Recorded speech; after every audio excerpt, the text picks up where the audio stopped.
Yes, I can hear you. I can hear you, dude. Yay!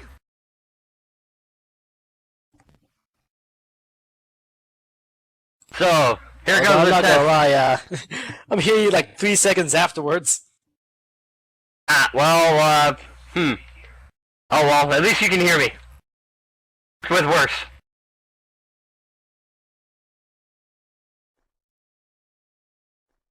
Yep.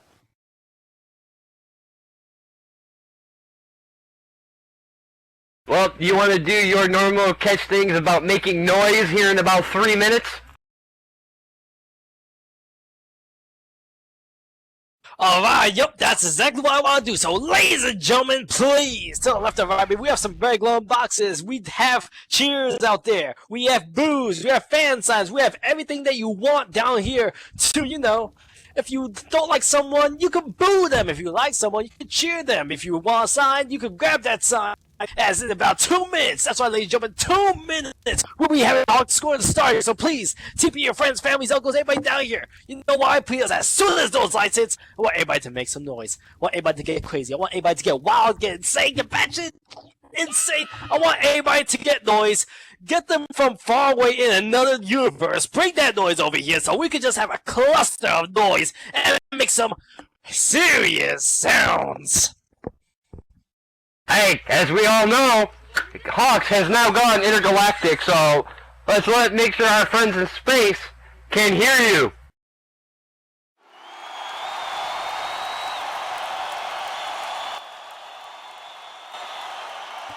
I didn't say in space, I meant in another universe. Make sure that the people in another universe can hear us. Oh, space, universe, same thing. Same destination.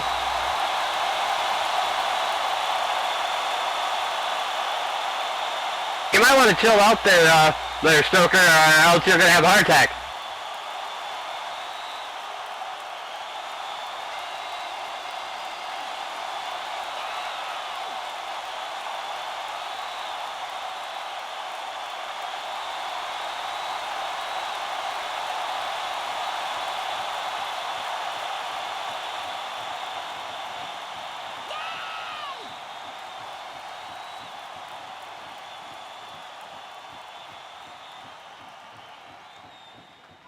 But it does travel in waves, which means that they can still hear us. Oh, they're picking up, right about now, they're picking up, Leave It to Beaver.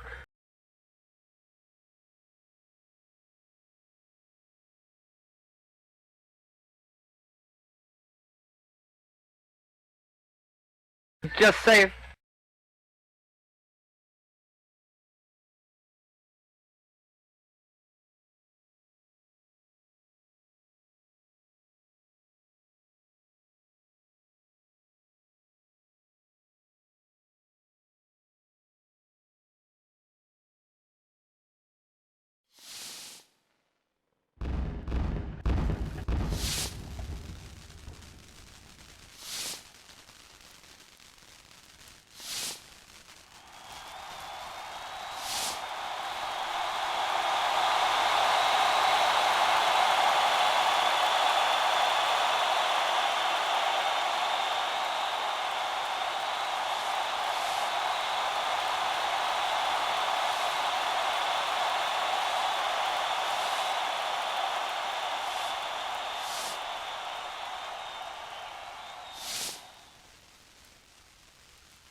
gentlemen, obviously it is 3 p.m. or 2 p.m. SLT, and we are at HAWX, so that can only mean one thing. We are at Scorn. Sitting with me, sitting here, I'm one of your co-commentators, co-hosts, the voice of Detroit, Natasha Grimore.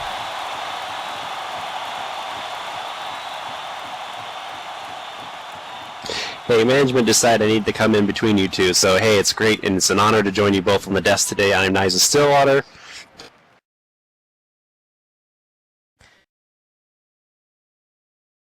Any day now, Stoker. And there's your captain speaking, Captain Falcon.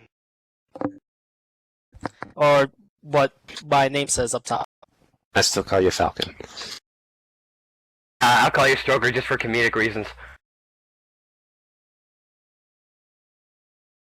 Looks like, folks, we're going to move right on to match 1. So let's go ahead and get that started, shall we? Coming in at first at 5'7", 125 pounds from Vancouver, BC, Canada, is Erie Lauren.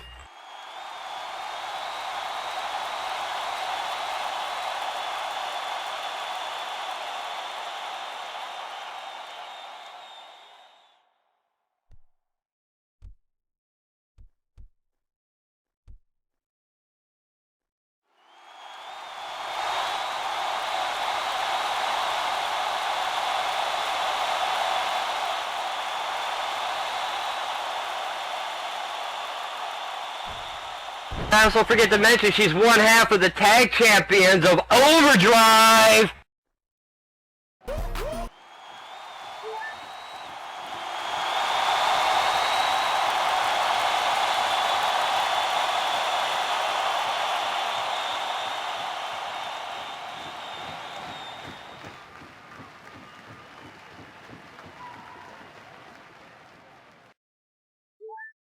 Anybody else want to do the next one? Oh, I would love to do this next one. I love who she is facing today. Hey, she hails from, well, she escaped from a pound in Mexico. Height of 5'11", weighing 130 pounds. Ladies and gentlemen, it's the Candy Kitty Girl, La Gata Loca.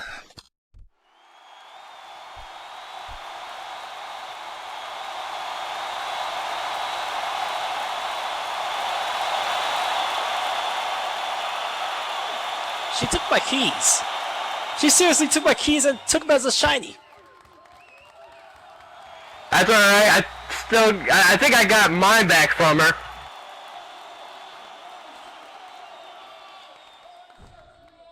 I don't know. I may have lost them again. I couldn't find them.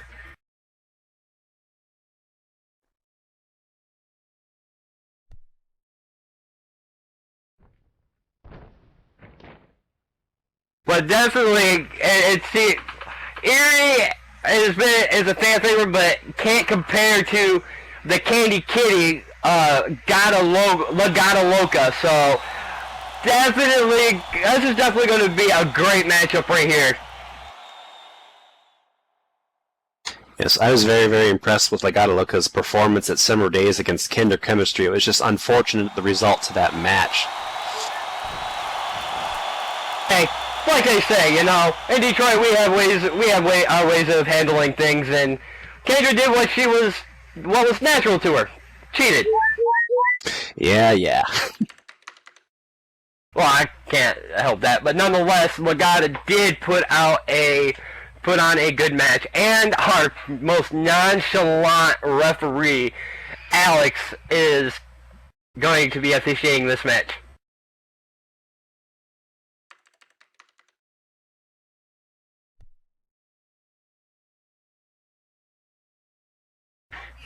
And there's the thing about these two, they are very good sports and like to be friends with everybody. And Gata always has candy ready. Of course. She's got her bag, she's got like a pound bag sitting in the back. Is what she usually has before matches. Yes, I think the referee was calling on the candy there, and Legata, she told her to spit it out, so... Hey, look, good sportsmanship as both combatants give a high five.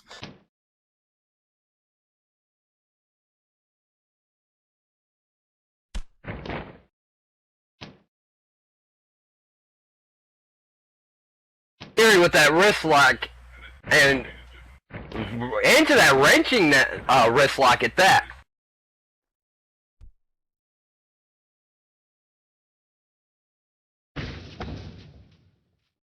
And, you know, it's once again that, you know, Legata actually was doing good and would have won, except the fact of Kendra got herself DQ'd to keep the belt, and a nice drop kick into Erie's face.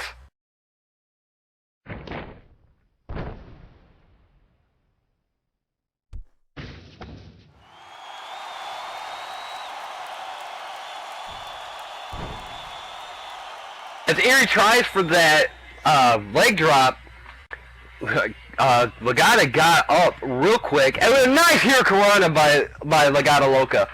Erie needs to be on her guard.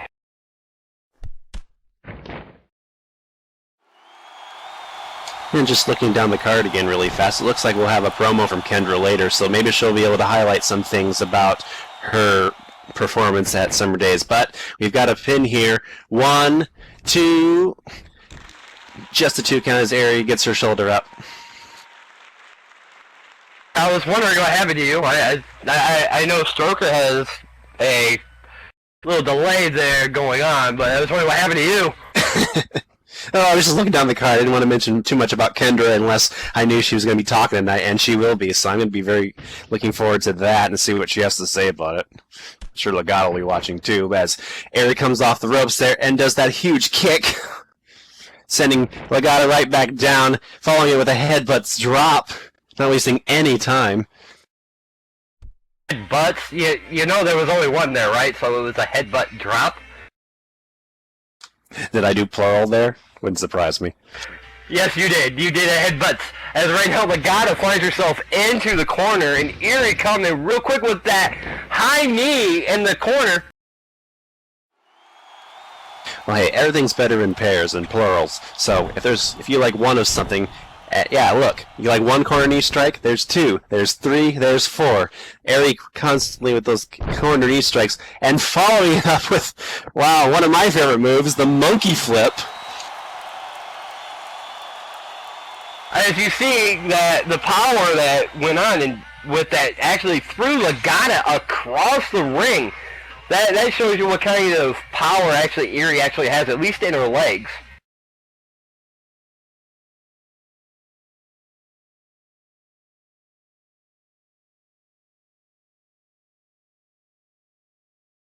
But she ended up getting her out of the corner by the count of 2, so Erie was safe on that. Erie is usually pretty good about that. You know, she isn't going to wait until the 4 count or anything like that. She's a very good sport, very athletic, so. I agree. I mean, you know, as it comes down to it, you know, when it comes down to sportsman-like conduct, these two are, you know, top of the game. They always want to high-five their opponents, tell them good job and everything, you know, compliment them. But, you know, I mean, in my opinion, that can only go so far. You can only do that with like-minded type of people. And, you know, obviously, after the match at Summer Days against the Fate Weavers, definitely, those two were not like-minded on all that. They got out of the ring pretty quick. Exactly.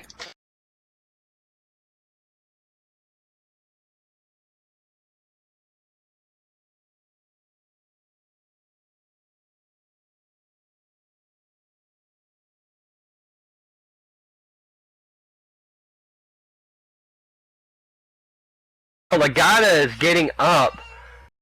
Aries just kind of is, you know, still kind of standing there, and probably took a lot out of her, all that spinning and high knees and everything. Yeah, I was going to comment, you know, the monkey flip is not an easy-to-do move. I mean, that takes a lot out of you.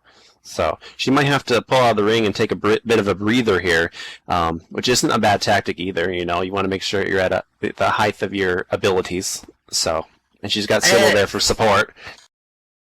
And she does get out of the ring, and it seems like crawling under the ring. Maybe Sybil asked her to get a game, but, you know, out from underneath the ring or something. I mean, come on, that's not exactly a great time for that. It wasn't won't be the first time, and it certainly will not be the last.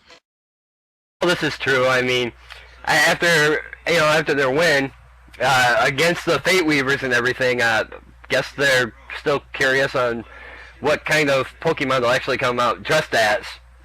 Maybe. I don't know. Stroker, this is your opportunity to go in the ring and get your keys back from Legata. All right. If you want it, you can buy more candy.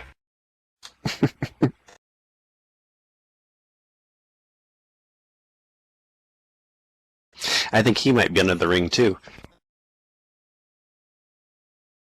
That is, and the thing about it is the Fate Weavers said that they were not going to wear the Pokemon outfits, but who knows what management has planned, or if they're actually going to stick to their guns and say they're not going to do it. So.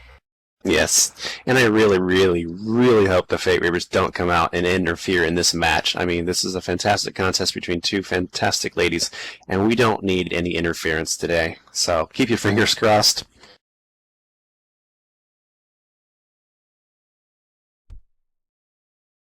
That's for sure. But then again, you never know with the Fate Weavers. Is right now Erie decides to come out from under the ring and slide back in.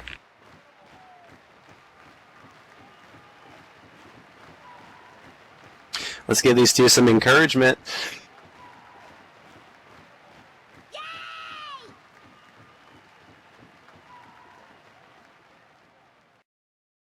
Now, folks, you can make some noise. You can make more noise louder than that.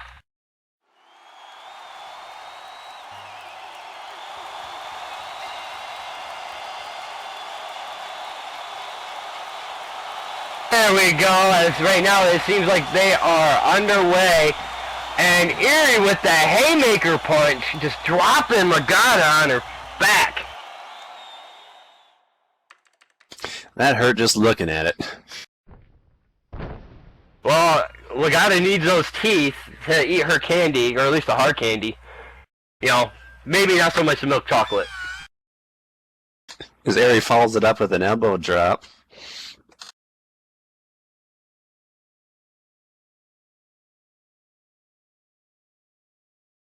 And that's right. And folks, please just spread out some. Let's help reduce the lag just a little bit. So just kind of keep that in mind. As right now, Erie goes for a pickup. Yep, check on those extra HUDs, any scripted items, try to reduce it for our contestants here so they can provide the best quality wrestling show for your entertainment today. Thank you. Erie comes off the ropes. Legata just drops her with that drop kick. And do you see the height and elevation she actually gets? Yes, I did. And did you see that bubblegum kick? Wow. I mean, we were talking about knocking teeth out. Erie's teeth must be rattling right now as Legata follows it up with an enziguri.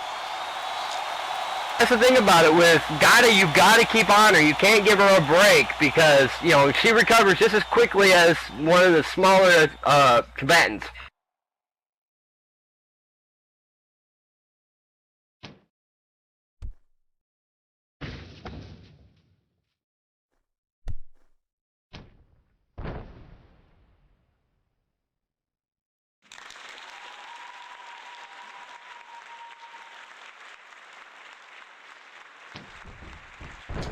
Ooh, Legata countering after looks like Erie was doing a clothesline of some sort, but only gets a 2 count from our nonchalant referee, Alex.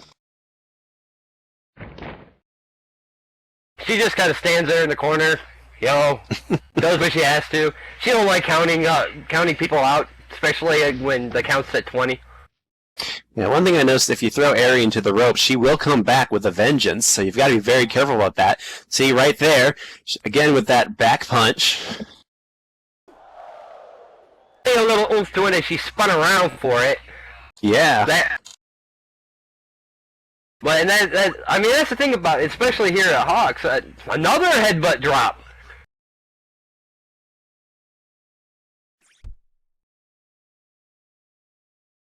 Yes, Eri doing the very smart thing, keeping on Legata Loca. You know, we were just talking about Legata's system being full of sugar. You know, she's got constant energy, and if you don't keep on her, then, you know, you might be in trouble. But right now, she's going with the pin here, and just 1, 2, just the 2 count. So Legata's still got enough energy in her to mount her some type of offensive here, and let's see if she will be able to do something like that here pretty soon.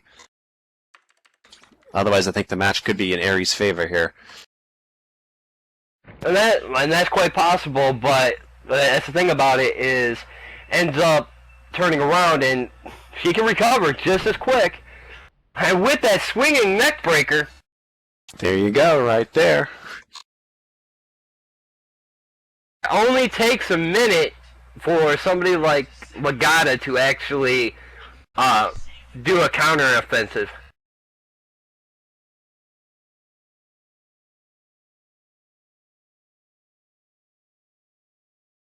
Nice spinning head scissors takedown there by Gata up against the ropes. I think I seen Eri bounce off the ropes. Yep.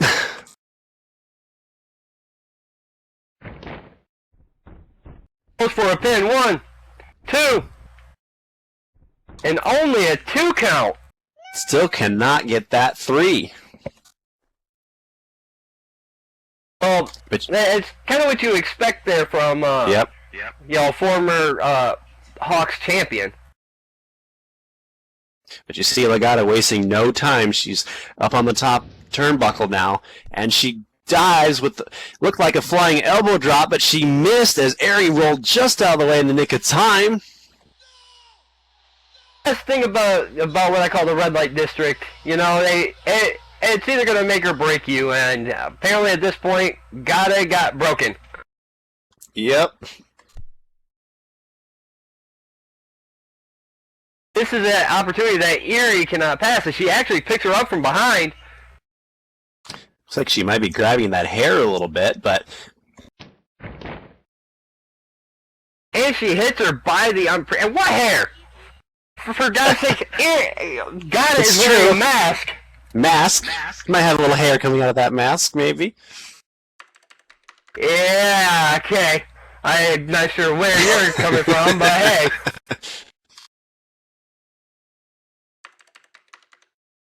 Right now, Eri goes for the pin. 1, 2. Only a 2 count. Even Alex agrees with me. Yep, and I can't argue with Alex. We were talking about the high rent district. Here comes Eri. As she tried for that double knee takedown, I'm not sure what it's called. I just go a double knee, but got her with a drop kick from behind, dropping Eri on her face. Yeah, you see, they both tried to come off the top rope there, and their opponent rolled out of the way. So, you know, they're very neck and neck right now, very evenly matched here. So, as right now we've got Eri thrown into the corner. Now, when it comes down to being evenly matched, it really depends on if they get that sugar rush and a spear into the corner by Gata. woo!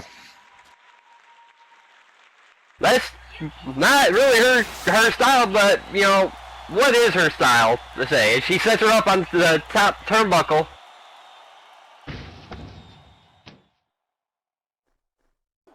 And a beautiful superhero Karana from the top rope. And the thing about Gata is she is so unorthodox that nothing is out of her realm. Except for this. This is in her realm, and she goes up to the red light district and hits the sweet tooth.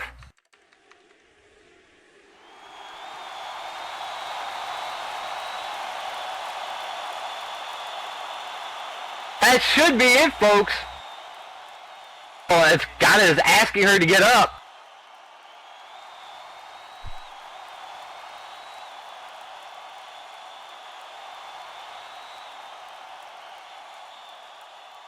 Eri seems to be gotten up a little wobbly, trying to get those cobwebs out from that sweet tooth. she hits the sugar rush.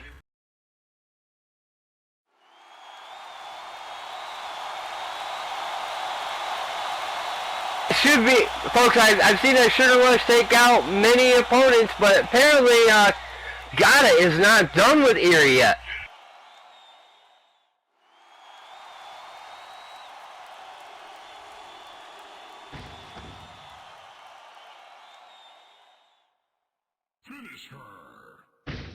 As right now, Gata rebounds off the ropes and hits the how sweet it is.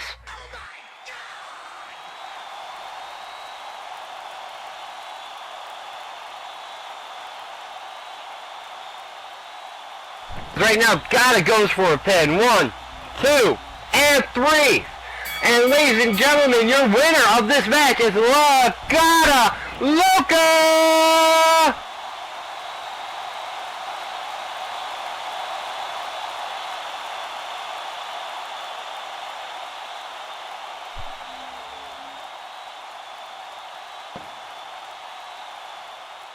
And that's right, folks. There's that good sportsmanship, helping up your opponent, and then sharing a high five. That's what these two are actually known for.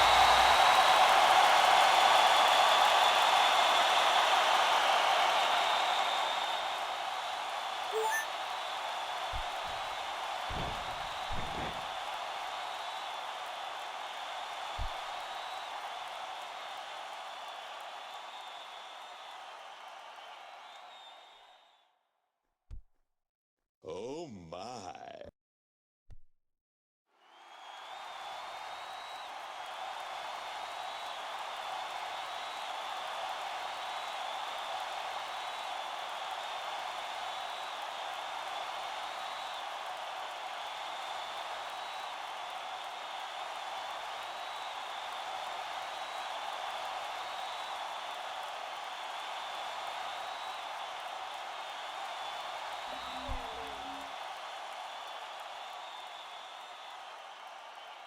I'm back in.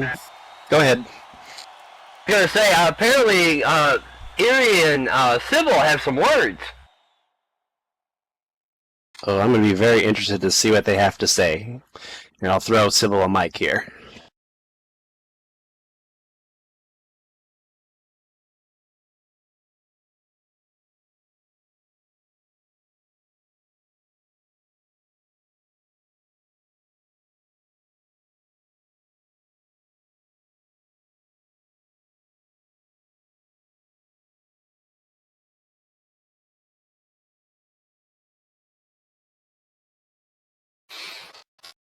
Alright, I have something to say.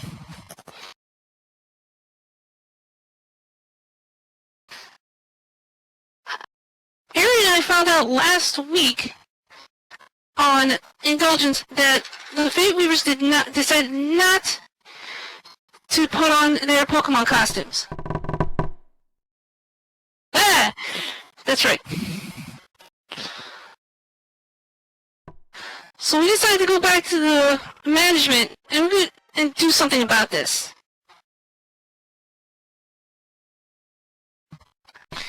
I mean, come on, don't you people want to see the Fate Weavers in Pokemon costumes? That's right, me and Stork were rather disappointed last Thursday when they didn't come out as Pokeweaver.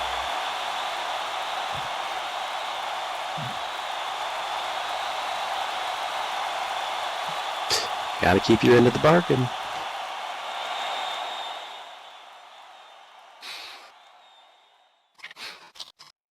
So Izzy, Eric, come on out.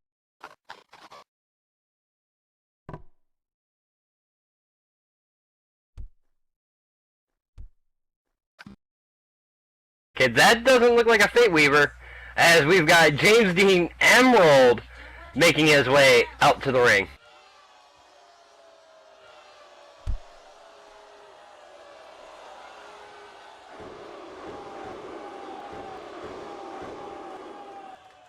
Last time I seen him, Miss Misty stole his iPod, or iPad. Okay, we wanted the Fate Weavers and we get a suit.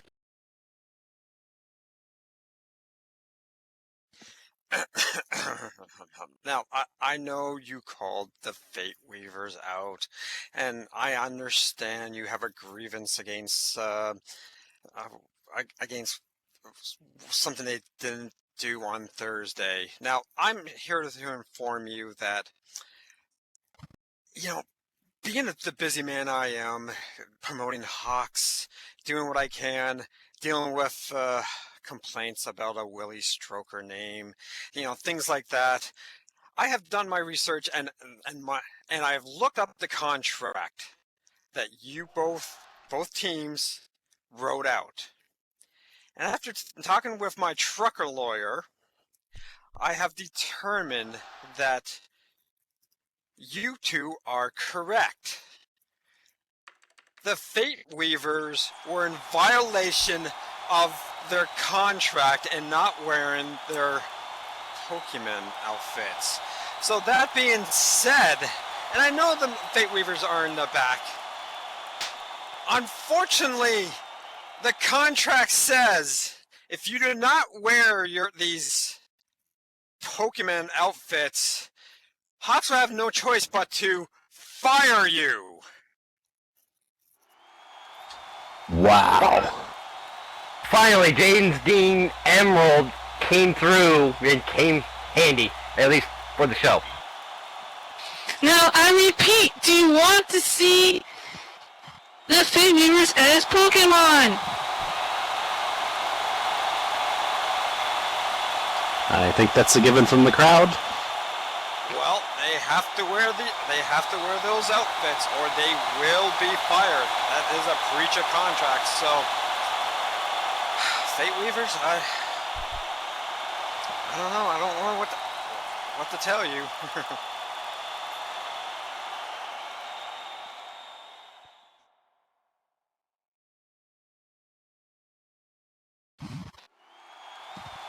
Hey, Ari, look, check out the screen.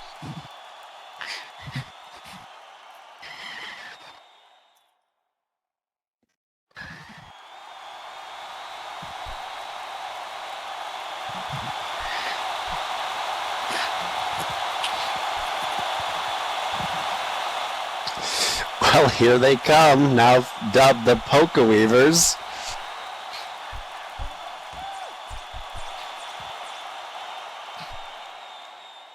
Oh, this is great.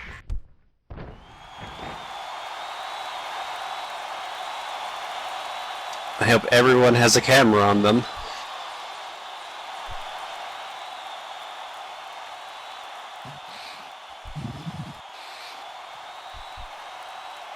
They come out with a Pikachu and a Charmander.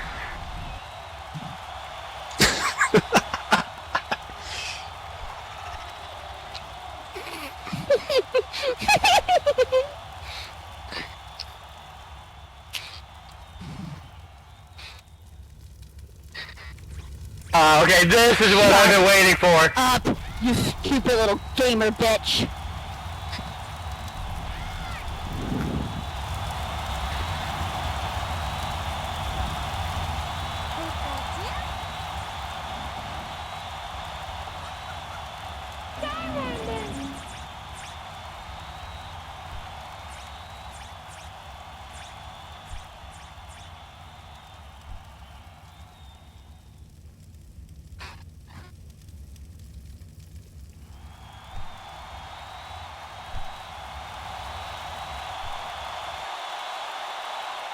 Oh, don't you two look cute? Sybil, you little gamer bitch, I'm gonna kill you.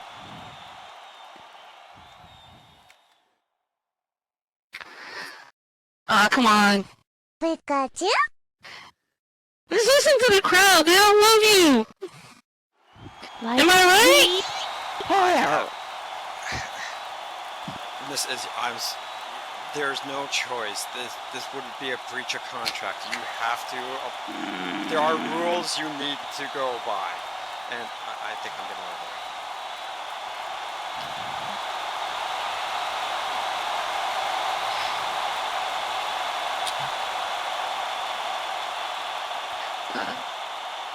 it. You guys look cute. You guys look awesome.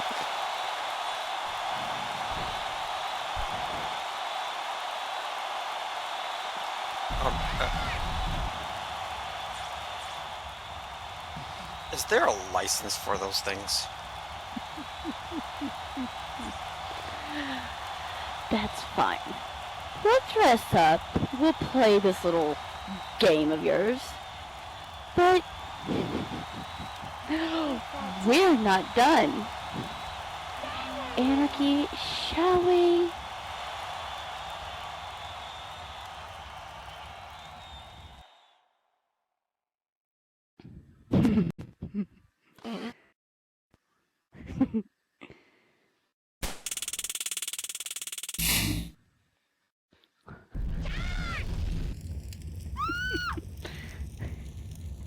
Oh, wow. Holy shit! I think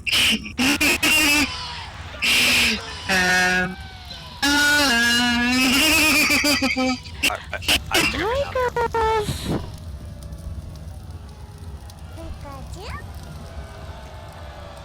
I'm actually speechless. I have no idea how they pulled that off.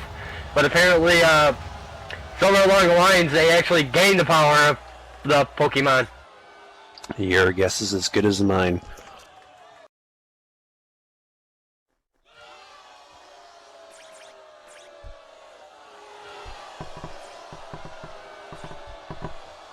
As it seems, Pokeballs are raining from the sky. To add insult to injury. Well, nonetheless, I will say that they make some very good-looking Pokemon. Yes, they do. Just I think saying. it'll be all over Facebook here in a couple seconds. No doubt. We got Izzy, who is a Pikachu, and as a crowd view is even him, Izzy Chew and Anazard. Well, unfortunately, Izzy Chu and Anazar seem to have gotten the last laugh, but it's going to be interesting to see where this storyline goes. And we get some, well, it's a cartoon, right? So we don't need medic staff out here. They're just going to get out and fight. At least that's what it would be if cartoon physics was involved. True.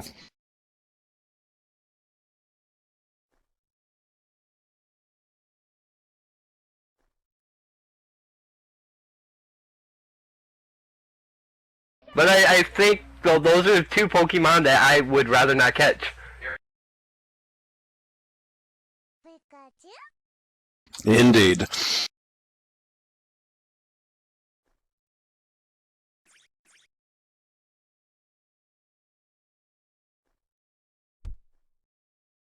Because right now, Overdrive, who made the bet and hopes to embarrass the Fate Weavers as a little prank. It seems that, like you said, it seems to backfire on them.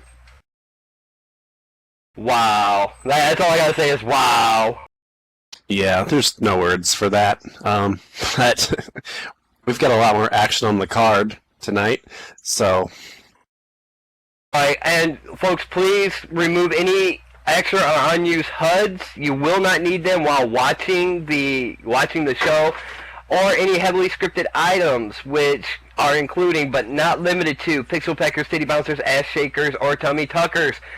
Believe me, it's all a lag warning. We are experiencing heavy lags, so if you could, please remove them and spread out a little bit.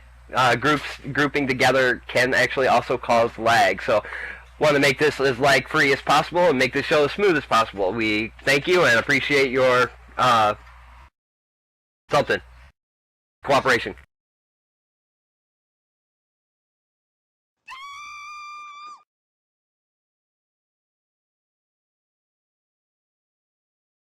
We go ahead and go on and introduce our next combatants there for this tag match.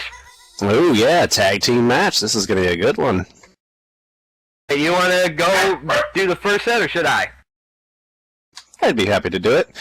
Your first tag team group coming out first, and from fighting out from wherever she pleases, weighing in 125 pounds, height of 5'9", Andrea Dalka, and she is joined with from Belfast, Northern Ireland, No weight here, so that must be none of our effing business. Height of 5'7". Avina!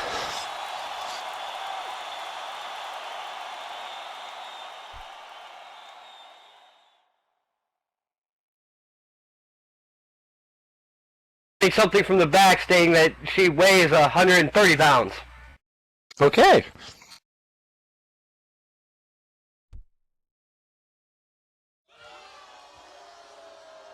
Because I know that's not something you're supposed to kind of ask, but so I didn't want to mention it.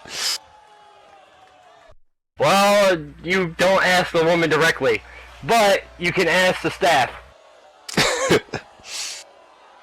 In the back, let us know.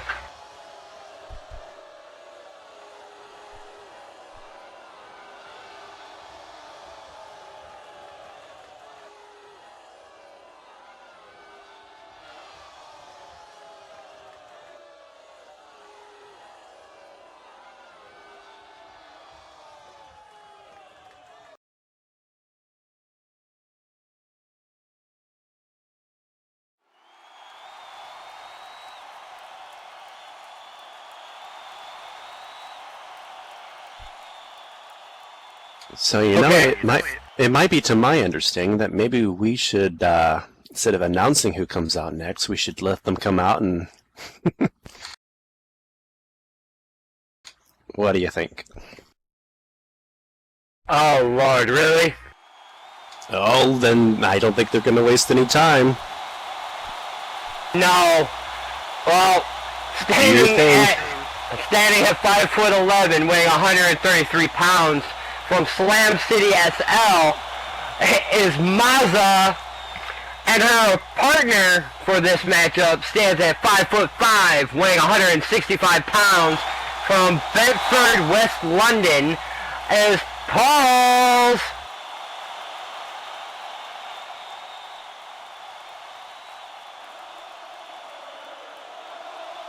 And friends, Mossberg Mania is spreading wild.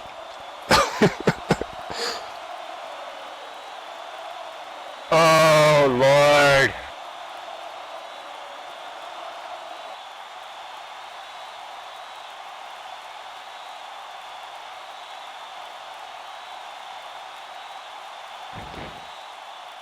Yes, and together they are the Chavs. Just blown away by this. I'm sorry, I couldn't finish. I just blown away by this. Yeah, Wow. I cannot blame you.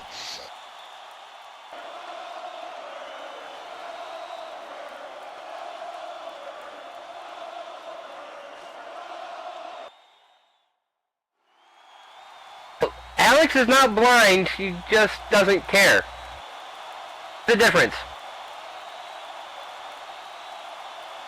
By the way, if Mazza and Paul say anything, you're translating, not me. Oh, Lord. Sure, that's a smart idea. Remember, I do have a Detroit education level. That's true. Yes, as the match begins, as we have Andrea and Mazza in the ring at first.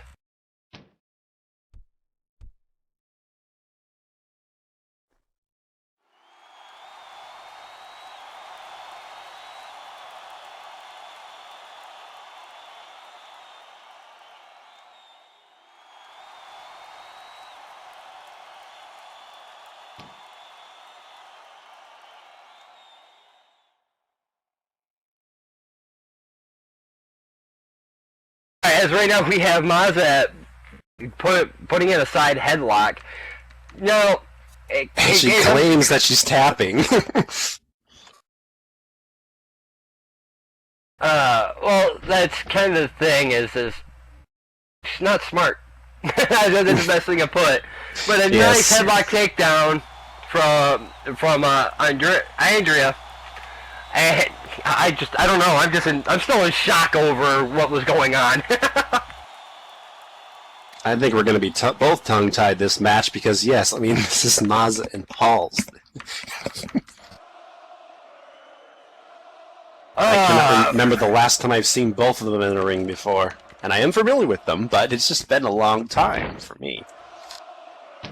as am I. It's been a while for me too since I've seen them both in the ring, but I think before one of them, I can't remember who held the Cupcake Championship. I think is what it was. I do remember very vividly Maz's match against One Fair Akula for the Cupcake Championship. That was a while ago, a long time ago.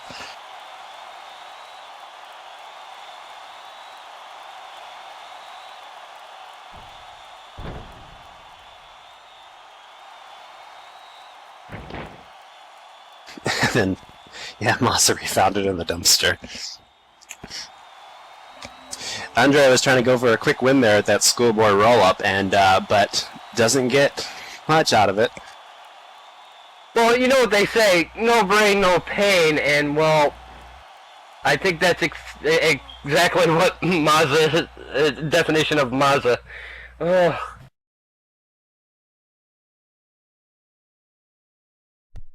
But nonetheless, she stomps on her foot. How is that possible? Wow! But it did play a good distraction as she comes back from the ropes as Andrew was just grabbing on her foot and just drop kicking her. She goes for a pin. 1. And only a 1 count. And Maza counts faster than the speed of life.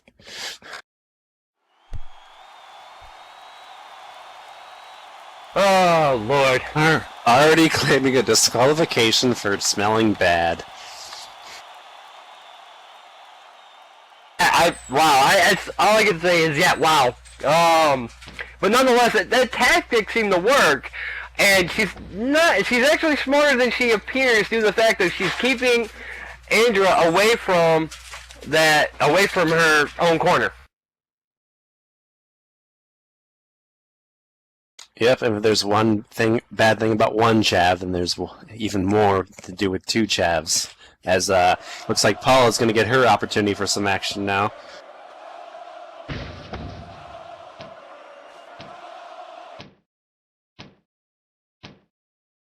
Common weep, 10 corner punches.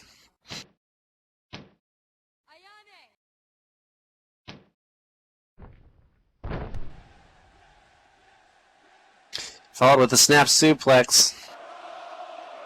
Avina not happy at all with her tag team partner's performance right now, trying to get her to shape up or ship out, just trying to get her up so she can mount some type of offensive. But she's in that corner with the chavs. That's right, and that would be a smart thing to do. I mean, basically, you got maybe half a brain between 2 of them, but you put those together, and that actually becomes a deadly thing. And right now they're dancing, and that's giving Andrea time to get in and get Avina. Yep, it looks like she's doing just that as the chavs are distracted with their own dance moves.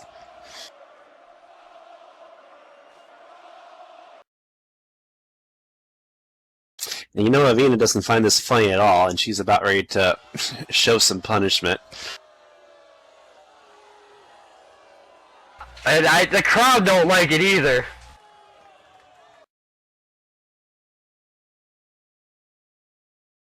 Just one tap on the shoulder. No, forget the tap. Avina does a long blower. Hey, if you can't get their attention one way, that will definitely get their attention, as right now Avina is kind of taking control over it.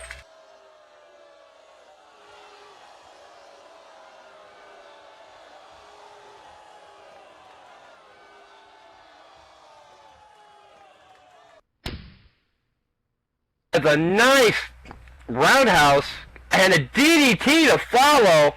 Definitely rocking Paul's world. Yes, that was a very good move on Avina's part. And she's doing the smart thing and dragging Paul's over to her corner now, maybe to get a little double tag team action with Andrea. Or rather, she's got something else in mind.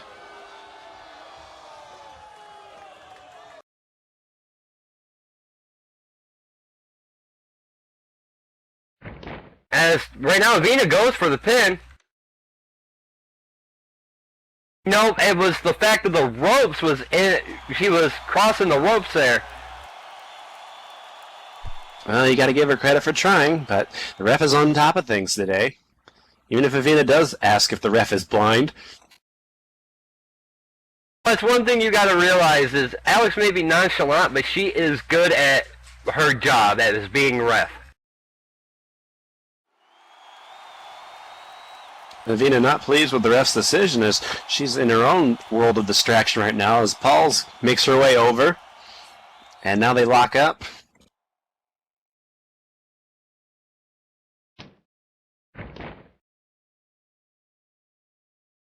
And that vicious shove from Paul's, followed with a fist drop.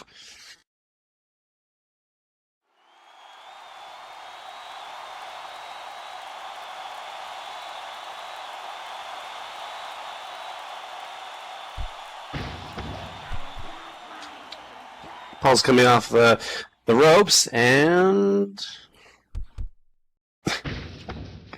decides to do it again. There she goes with that leg drop. That's right, and that's the thing. You look at the size. I mean, Paul's is 165, and it shows. But anyway, that coming crashing down onto your chest and neck and everything. So I thought for a minute there that Paul's was going to do what Mazda tends to do as she would go back and forth among the ropes, but she just might have actually slipped on that first one. As she's up in the high rent district, coming on down. And actually hits a flying splash on Avina. But I think Avina might have gotten her knees up just a little bit on that as well, so I think both got a little bit of pain on there. Yes, she did get her knees up, so...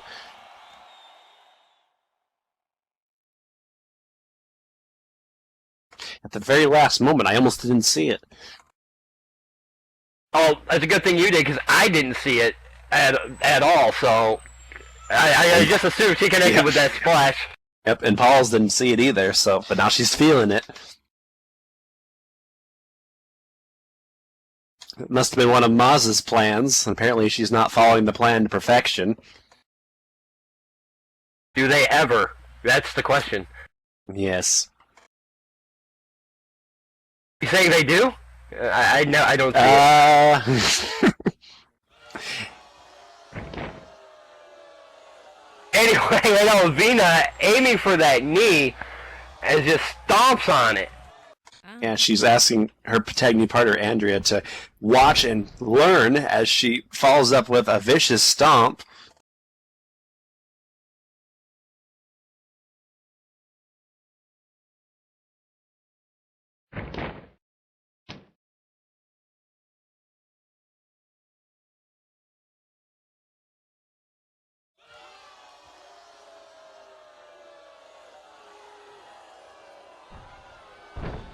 And that leg, basically that leg DDT, that attack on the leg, extending it, basically once it hits the ground though, it's going to shake all the joints throughout her leg. So basically she's trying to make sure she doesn't stand.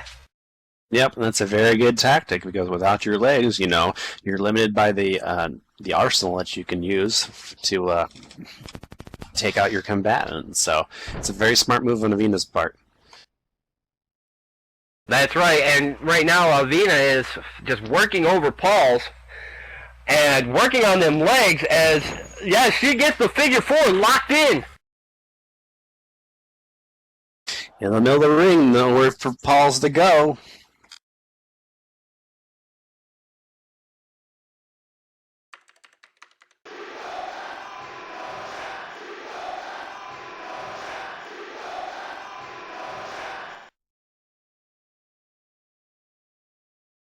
Well, some of the crowd members are behind the Chavs as Paul's very, very slowly pulls her way, but she's still not quite to the ropes yet. That's right, as she breaks the maneuver, the figure four, just pulling that leg up, and apparently Avina let her. Yeah, that could be costly, but, you know, Avina's confident that she can still take her out another way. So, Paul's is still down, so all Avina's got to do is keep the offensive, and that's exactly what she's doing now as she continues with those vicious stomps. She might be dragging her back to the center ring for yet another figure four. Let's see what she's got this time. Either that or might go for a pin. Maybe. Nope, goes working for more that. on that leg. And just driving that foot to the mat, doing more damage on it.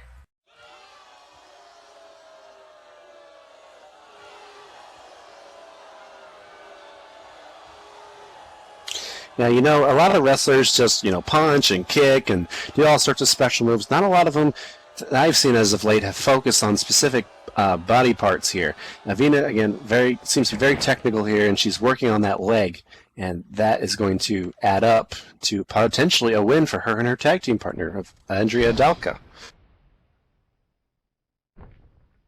And honestly, right now, Avina and Andrea would be embarrassed if they actually lost to the Chavs. I mean, Yeah. at least I would be, you know.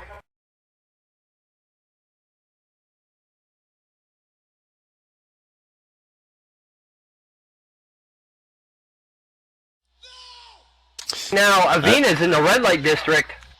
Yep, going up top. This could be... Oh, yeah, she was going for that flying elbow drop, and Paul's sensed she was coming and moved out of the way.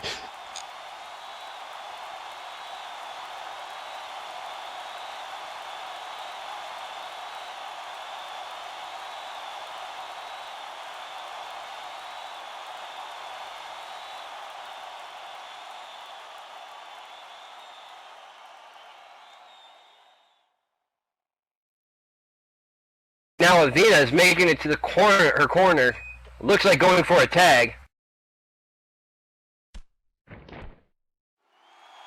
Are you sure? Really not. That was a little bit more than a tag. It was a very rough shove. Just the ref even is questioning if that was a tag or not. Well, I guess close enough, right? I mean, they did make contact, but not your orthodox type of tag. Well, I guess Avina thinks that Paul's has softened up enough for her tag team partner to secure a win here, but I don't know.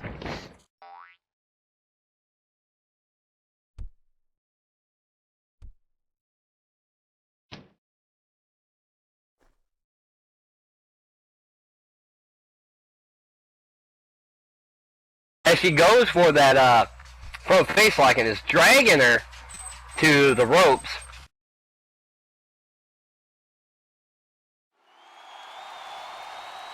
And dropped hold right there on the ropes. Oh man, her face just kind of bounced off those ropes for a moment there, but now Andrea's adding insult by pressing her down on the mat and the ropes. Maybe, but yeah, see, Mazza's even calling for the choke. Oh, you gotta love their accents. I do. Mazza's right now Mazza's got to get in right now, otherwise this match is over. Paul's has got to find the strength to tag in her partner.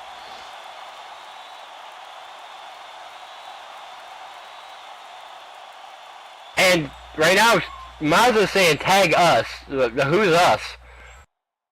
Well, Paul's might be knocked out just enough to not know if that there's one of Mazza's.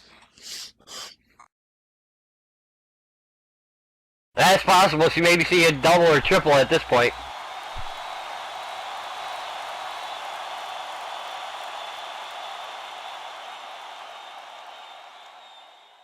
Okay, she's calling me an idiot.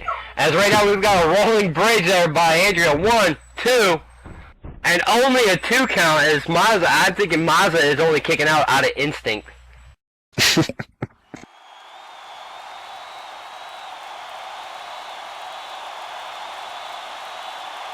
Do anything if you actually put a honey bun or something there in front of her face, she'll wake up. Maybe.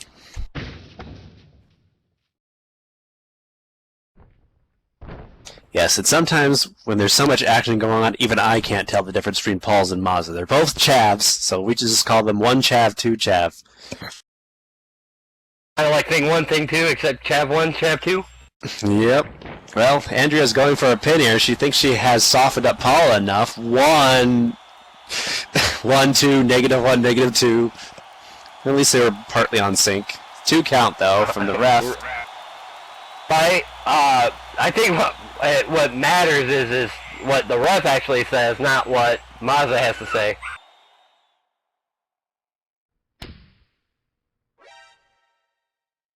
And that spinning back kick takedown on Andrea, Avina is... What was that? Well, I don't know.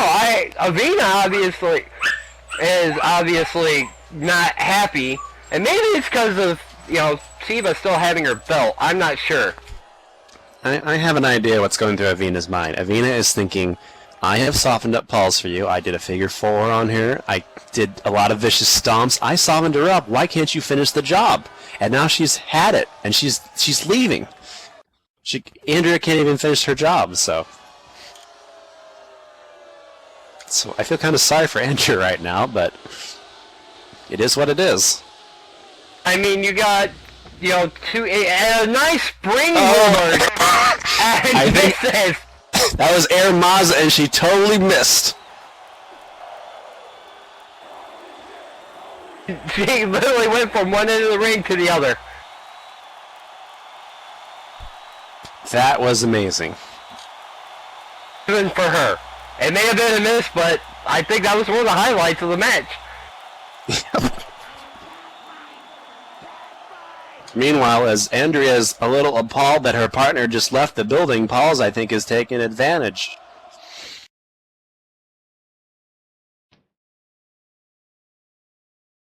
But that devastating move on Andrea, I mean, how do you call that? I don't know. Looked like a reverse torture rack into power bomb. But anyway, as he goes for the pin, 1, 2, and 3, and I can't believe it. I can't believe it either. The winners of this match is the Chavs.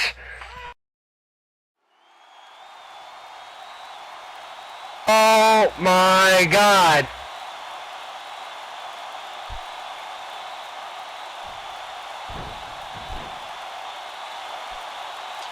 And if I were Andrea right now, I would start looking for a new partner.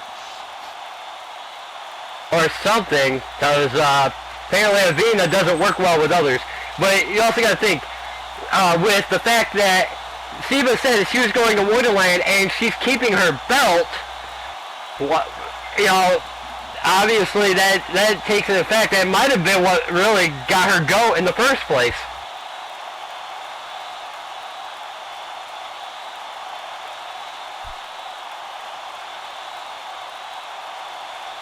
Nonetheless, the winners are the Chavs, and I'm sitting here in some kind of shock.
Well, folks, after that win, that really just kind of surprised the hell out of me, and I'm sure you too, Naza.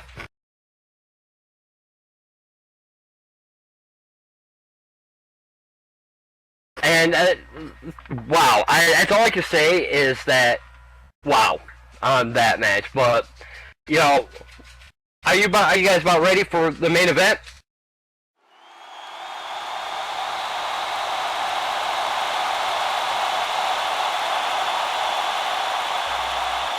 And oh Lord.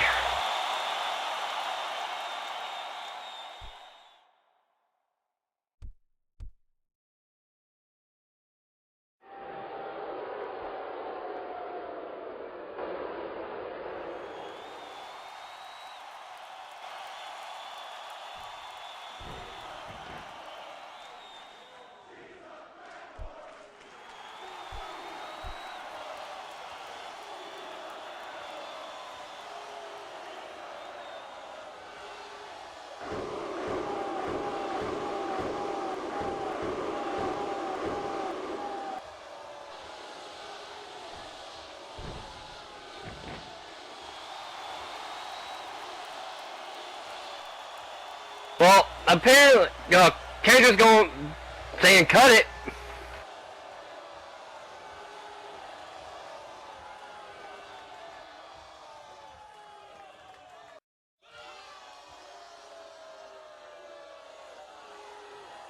Hello, my lovely fans.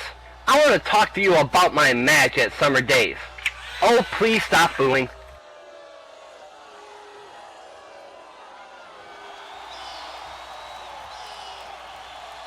You see, things were not right at the end. As the referee eyes Alex, oh, she eyes Alex. Anyway, she looks at Alex, was a bit slow that night. The poor dear, I don't know if she was sleepy, drunk, stoned, or what.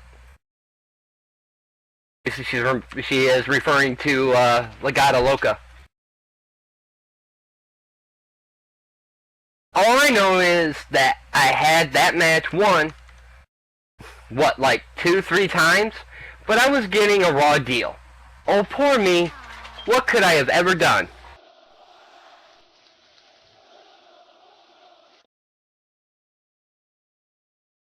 Well, I should have paid off the ref more zeros and commas next time. Really?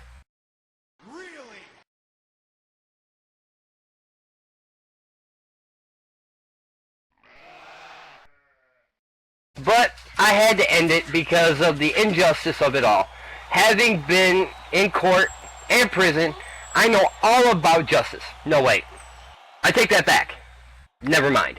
So I ended it in the most humane way possible because I like kitties. They are cute.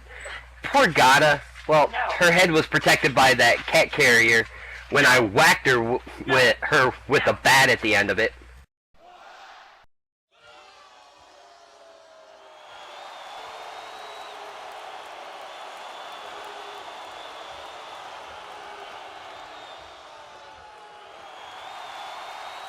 Stop booing!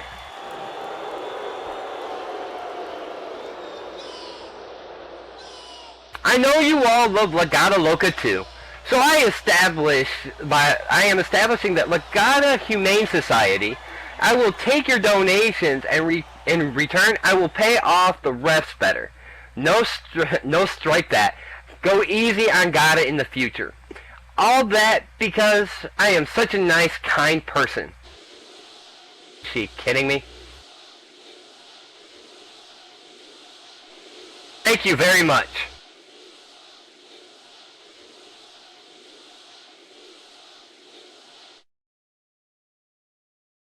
I am your Hellcats champion.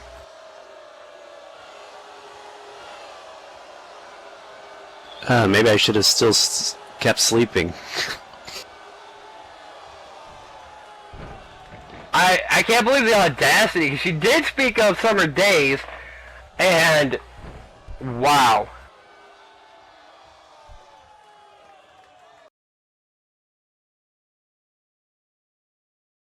Yeah, after Maz and Paul's one, I I passed out. I don't remember anything. I'm that much of an overload? Yep.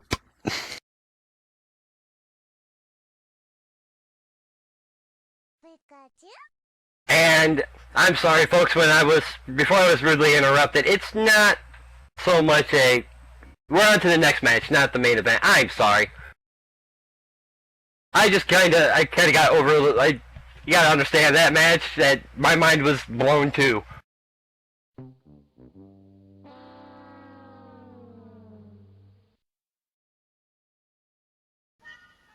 There, you're here enough to know that that's my thing. I fail constantly. Except for when Stoker's here, then I succeed very epically. Stating the truth.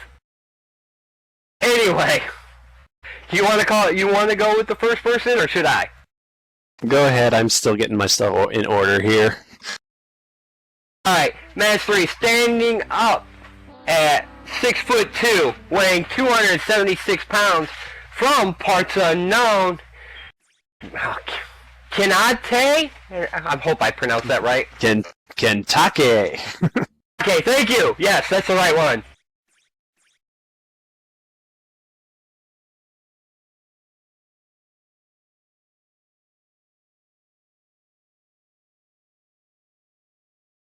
Okay. Somewhere along the lines, production and back in the production trailer, kind of running a little slow. Yeah, it's okay. See, they were passed out from the Mazda match too. I mean, can you blame them? I'm glad I wasn't the only one. Like I said, my mind was just blown, and then Kendra came out with that, and I'm starting to question the intelligence of quite a few people. Well, I have a very good memory of summer days, and I do remember Kentucky's surprise appearance shocked us all. Oh, that and who she was put up against was also a surprise with Tara Titan. Tara Titan, yeah, that was an excellent match. I hadn't seen Kentucky in ages. Just glad I'm actually sitting with somebody that actually knows how to pronounce, because I can't. It takes me like 3 times, if not more, to pronounce things correctly. Can't blame ya. I say it's my shtick.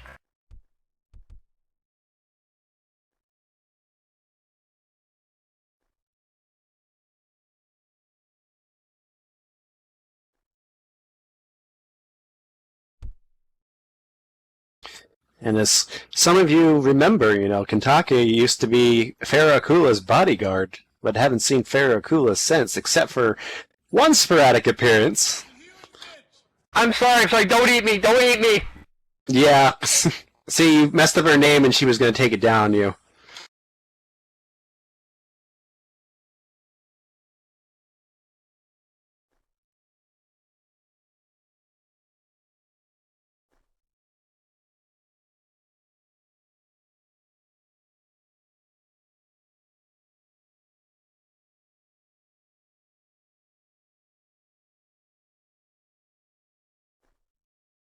But, yeah, a lot of these women in the ring I don't want to mess with, but one especially as big as that, I really don't want to meet in the dark corner. Mm-hmm. And the other one you probably don't want to mess with is the one I'm about ready to introduce.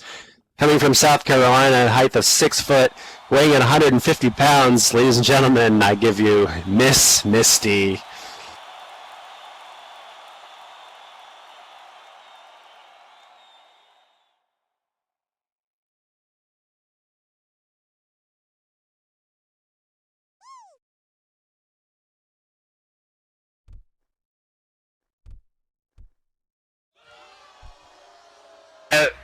And just a reminder, folks, she is our Hellcat, no, not Hellcats, but Hawks champion.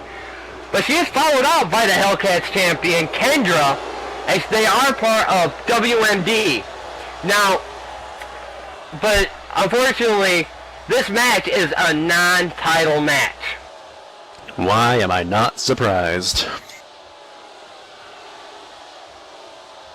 Apparently, she's setting up some tournament, you know, here on Hawks for her opponent at a later date.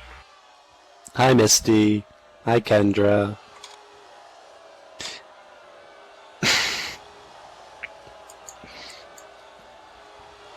He's talking to you there, Nauza.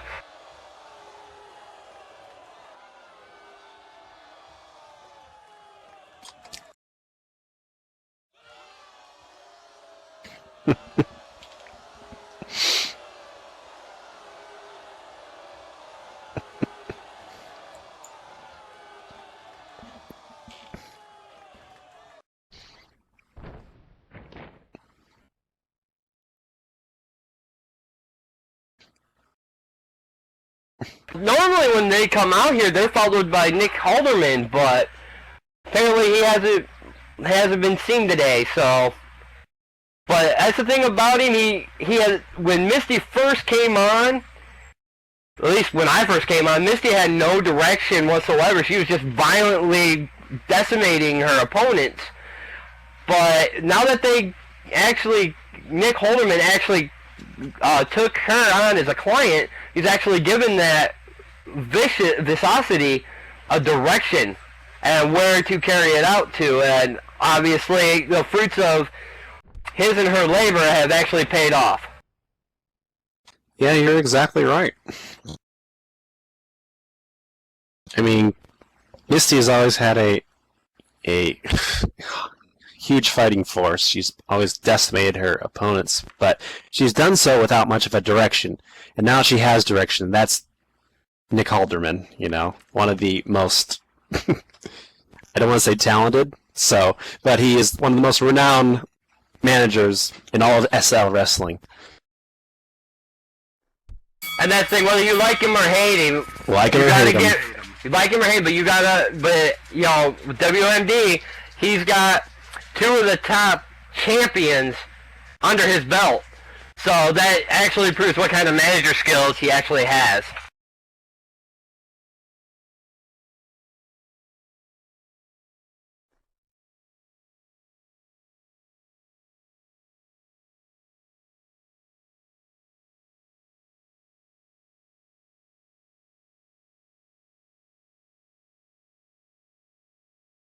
As Misty's entrance video keeps playing, there we go.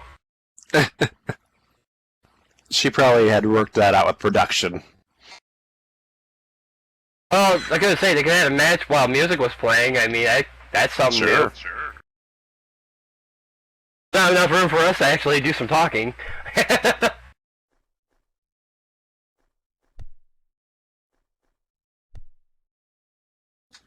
Yeah, I don't think Misty realizes that Kentucky is not a rookie. She has been around the bend a lot more than Misty has, and she's about ready, it looks like about ready to get the full strength of Kentucky and her experience right now as they both lock up and just battle it off back and forth in a test of endurance. And there you go, right there. I think, though, not only has Nick Halderman boosted her career status, but has also boosted her ego at the same time. So basically anybody is pretty much a rookie to her. Anybody that's without a title, I guess. Even if she is 287 pounds, her opponent.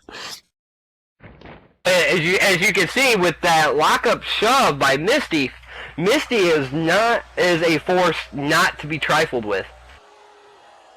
Yes, that really did surprise me. She was able to get Kentucky down, but one thing I've learned, if you get Kentucky down, she just gets right back up, and she does with that huge clothesline. But, oh my god, Misty countered with one of her own.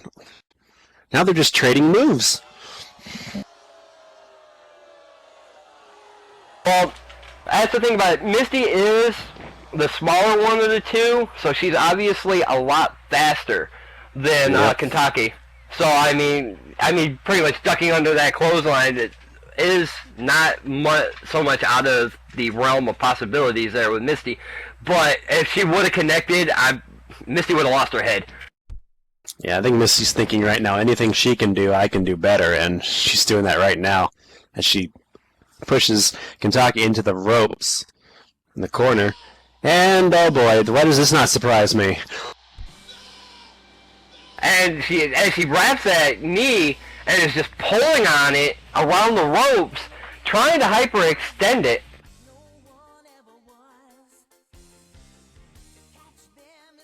And of course, she breaks at the count of 4. And that's the thing, about Misty. If you haven't noticed, there is a knee brace. She is wearing a knee brace, and she has been out due to that injury.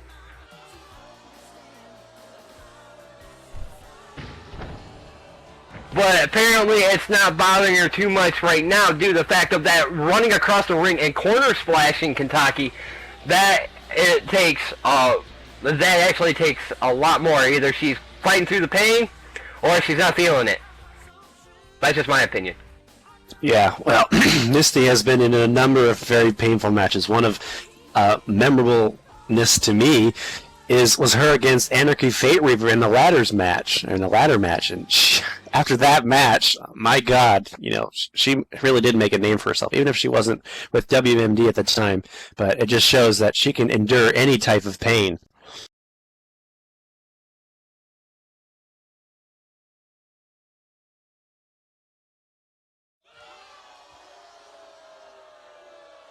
And though she's got pain in her legs, she's trying to give Kentucky the same type of pain in her own legs.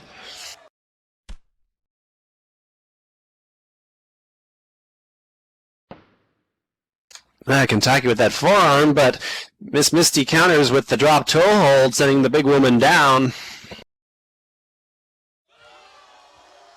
And that's kind of the thing. Usually it's the bigger you are, the harder you fall. And, it just seems like this sequoia of a woman in Kentucky, and pretty much Misty's the lumberjack.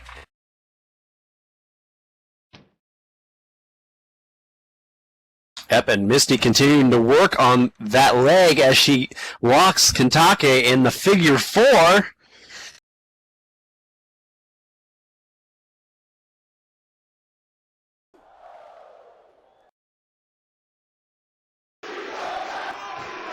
I also notice that Kentucky's a very quiet wrestler, She's very focused.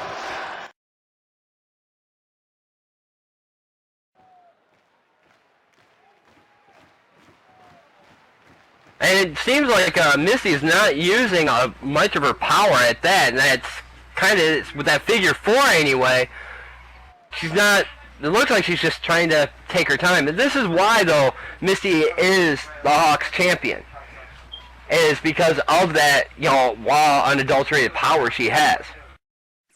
Yeah, but at the same time, that could cost her. If she's being cocky and not thinking that she has to use her full power, that could cost her later down the road, as Kentucky reverses it.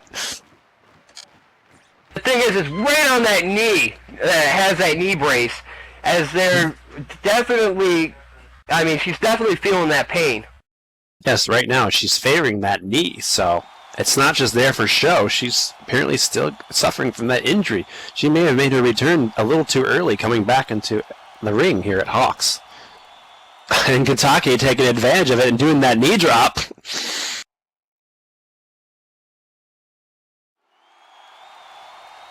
Misty just screaming in pain.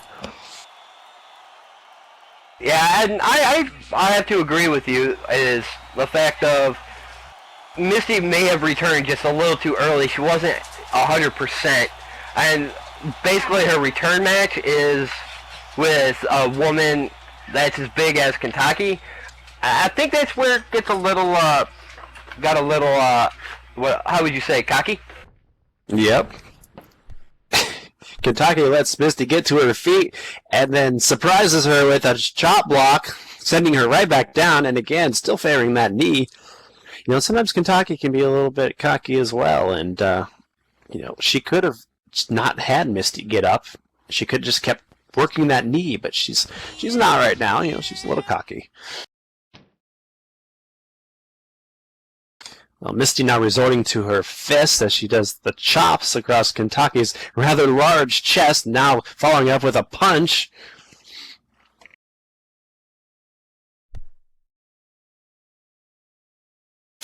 You can't immobilize a wrestler unless you take out both their arms and their legs. Well, usually if you take out a pair, And that's what it seems to be doing as Kentucky does a shin buster on Misty, focusing on that injured leg. Oh, yes. Very smart wrestling, again, by Kentucky.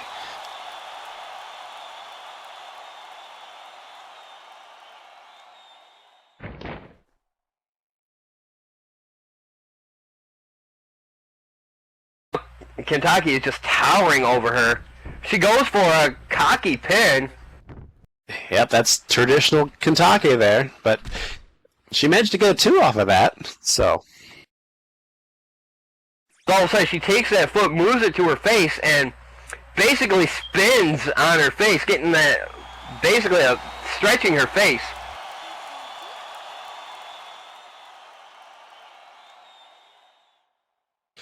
All I gotta say is if Kentucky did any sort of figure 4 or anything like that, you know, Misty would be in a heck of a load of trouble, so...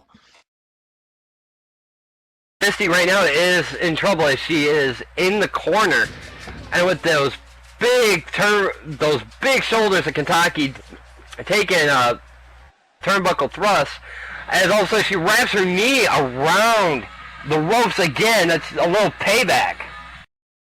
Yep, working it, working it.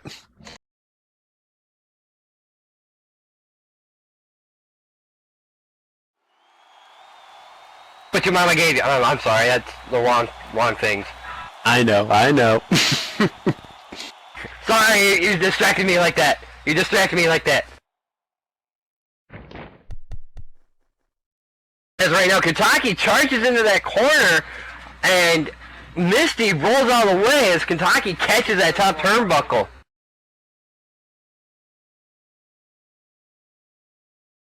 Even rolling out of the way, look, see, Misty is limping now severely. Even a simple rollout, you know, affects that injured leg.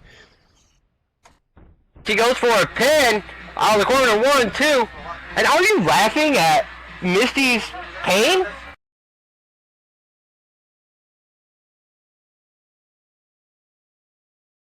Boy, I heard a chuckle in your voice. Maybe, I was just...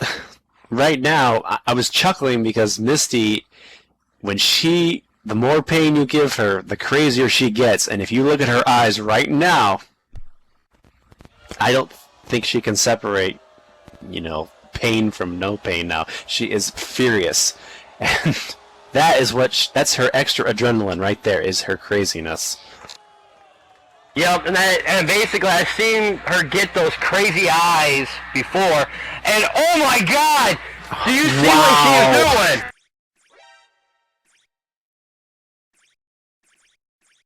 We better get those... Yeah, we better get those stretchers ready. She's using that adrenaline and just picking up this 300-pound woman,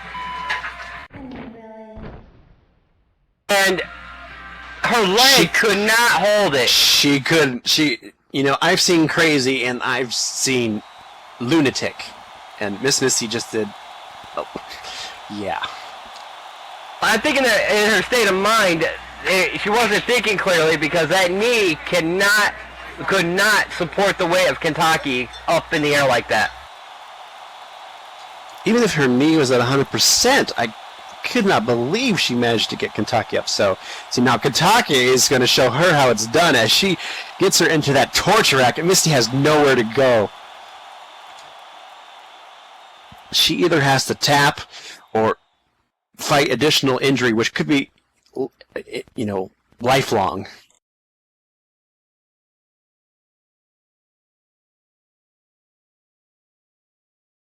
And right now, it's that fact of the fact she, like you said, there's nowhere for her to go.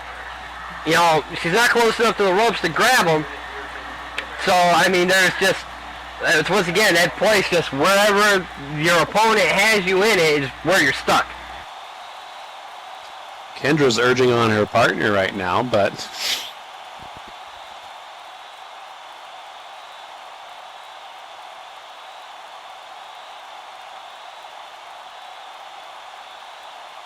As it looks like she taps, but weakly, but does the ref see it? The ref is distracted by Kendra. Oh, it looks like she did.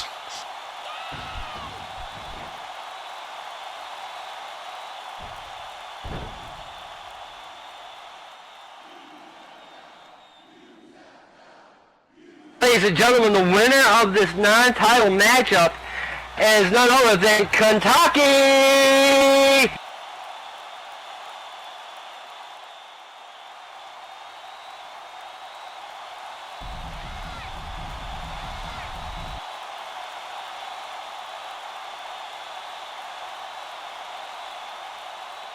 Oh, and she spits on the fact of, you know, Misty being champion. Yeah, Kendra's in the ring now, checking her partner as Kentucky gets closer. This fight may not be over.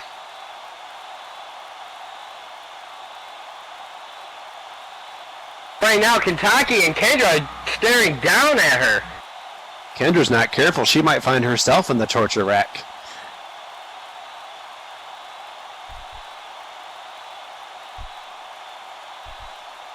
But looks like Kentucky's had enough fun. She's heading to the back.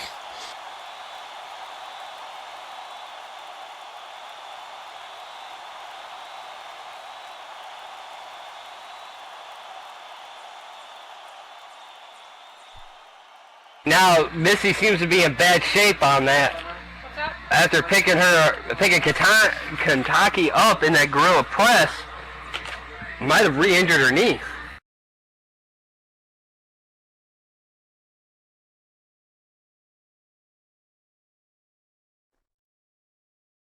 And Kendra's helping her walk off.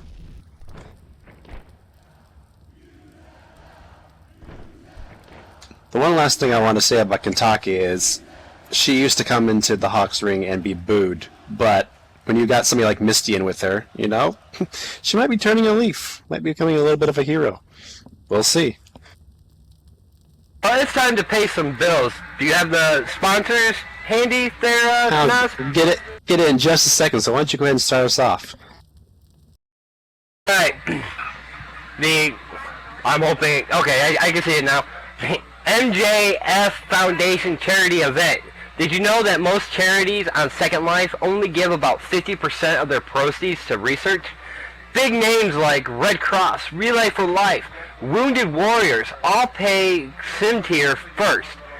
Then some bigwig CEOs and everyone else. So that research only sees about 20-30% of the proceeds, except one. The Michael J. Fox Parkinson's Research Foundation pays no sim tier, gives 100% to charity. Why are we telling you this? Because Saturday, August 16th, we have a huge wrestling event for you at WPWF Arena, featuring Cat vs. Cat, Whisker Savage versus Legado Loca, a rematch between Jeffrey Fireguard and Ravishing Rock Reynolds, and a huge, and I mean huge, 6-women elimination tag match featuring never before seen match type called Dragon's Den.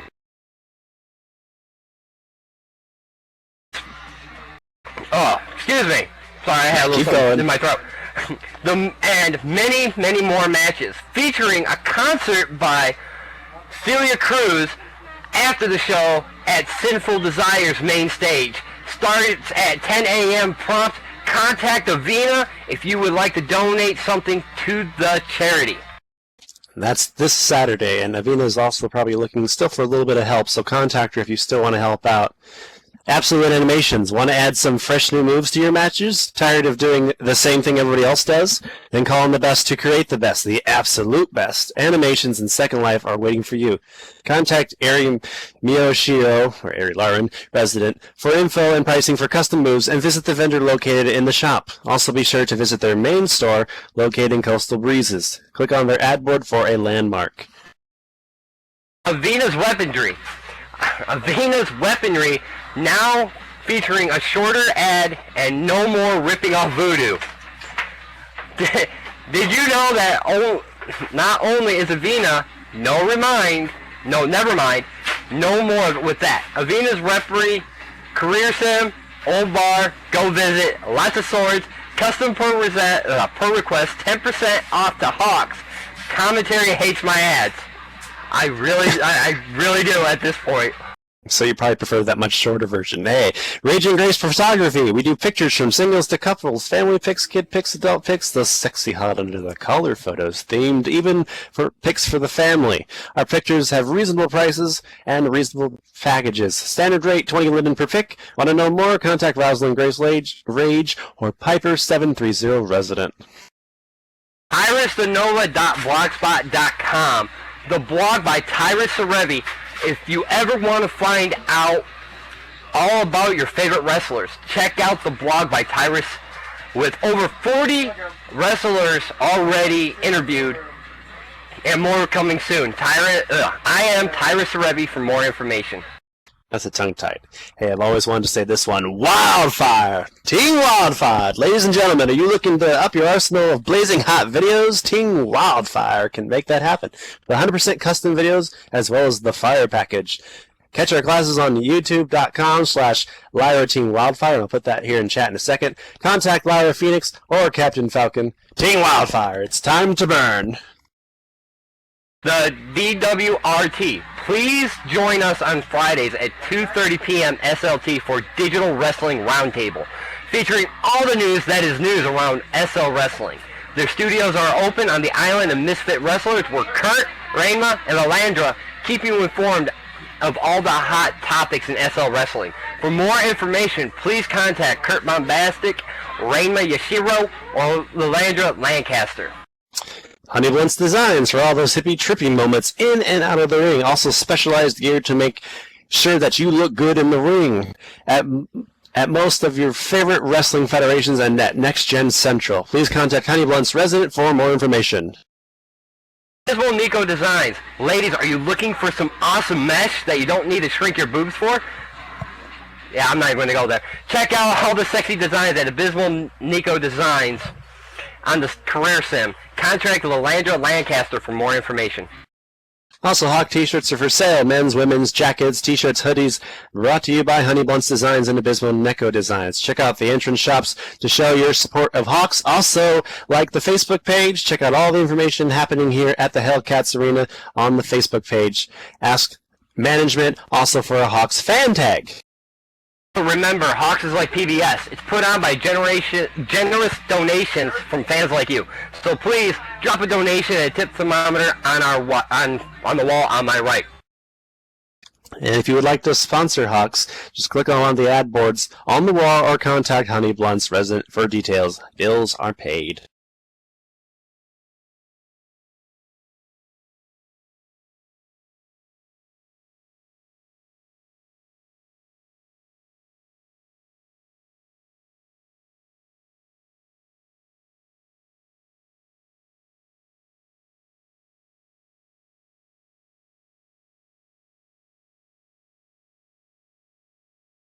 I'm trying to figure out things in the back. Yep, that's okay.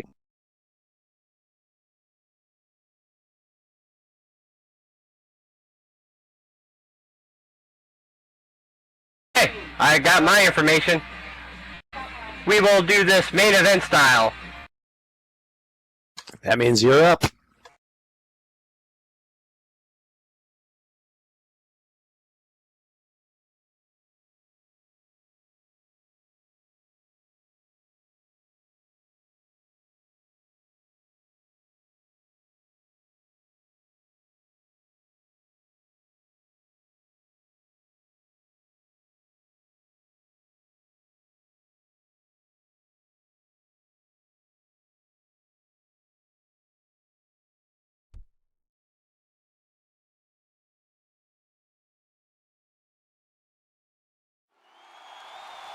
Let's all give a big hand to Natasha Grimore, the voice of Detroit.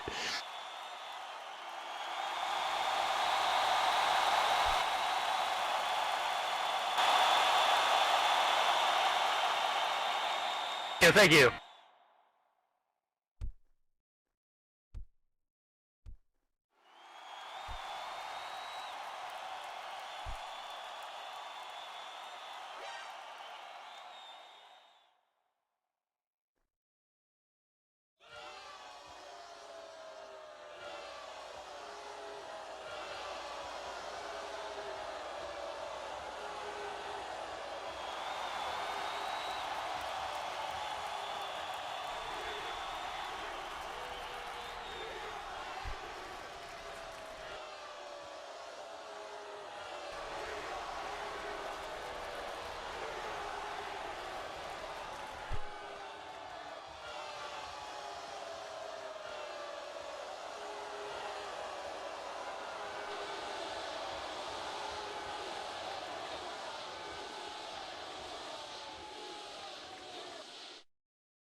Drum roll, please. Kendra announcing that tonight's title match will be a street fight.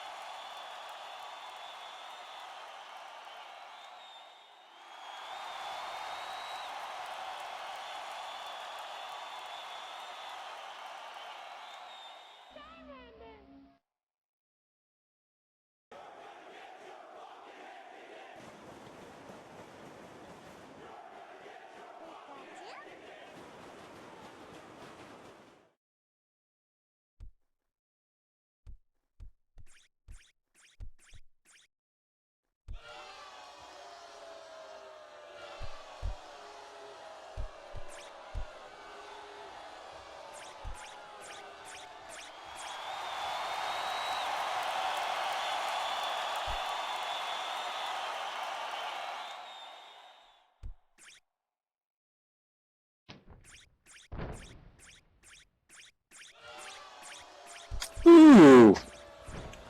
Dash, might want to come over here. Looks like they don't want to be introduced. Really not. Yeah, I ran out as quickly as I could. I'm gonna have a seat next to you now. Yeah, quick, get away from Misty. Quick.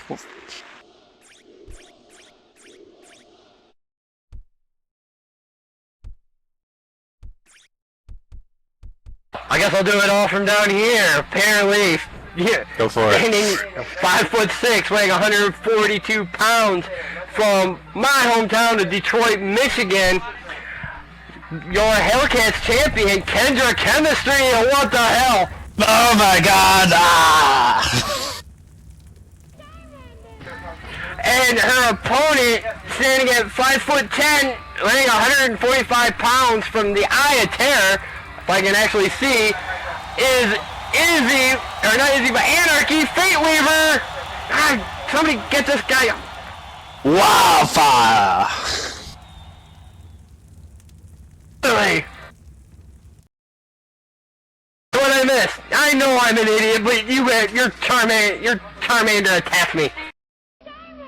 Oh god. Thank god we had a fire extinguisher nearby. You know? Do the emergency sprinklers even work? No idea, I'm still trying to see. Oh my gosh. Well, it looks like Anarchy has got the the advantage right now on Kendra. Kendra didn't even have time to remove the belt. Wow, going quickly with a rear chin lock.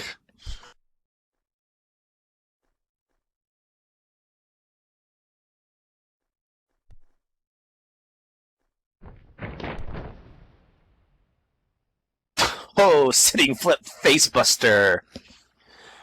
Okay, I can see now. What I missed? Should I be saying Anarchy or should I be saying Anazard? I think if I want to stay alive, I better say Anarchy. That's true. I don't want to get fried or zapped again. So Anarchy uses chin lock. It's highly successful.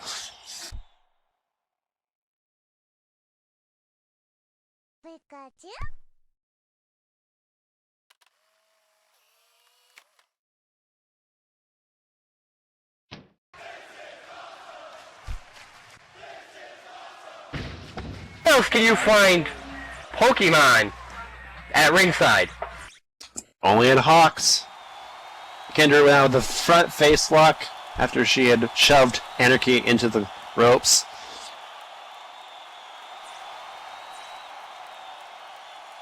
Now, the question is going to be, are those enlarged feet and wings going to help or hinder Anarchy? Maybe more importantly, does Kendra know what the fire Pokemon's weakness is? Or has she been in the, cave for so long?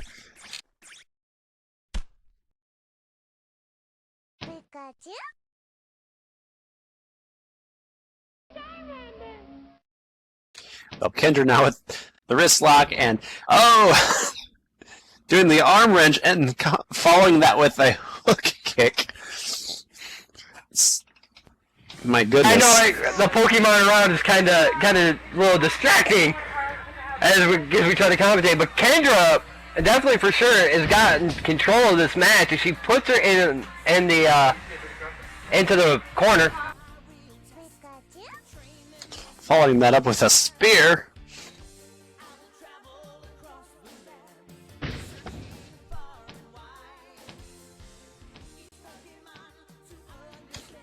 Now with those corner 10 punches,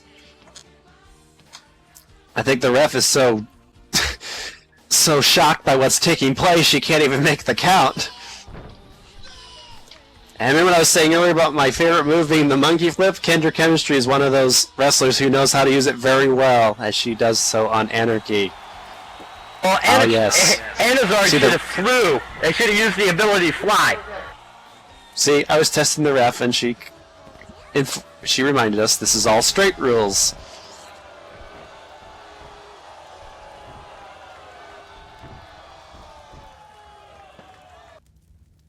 Just the 2 count.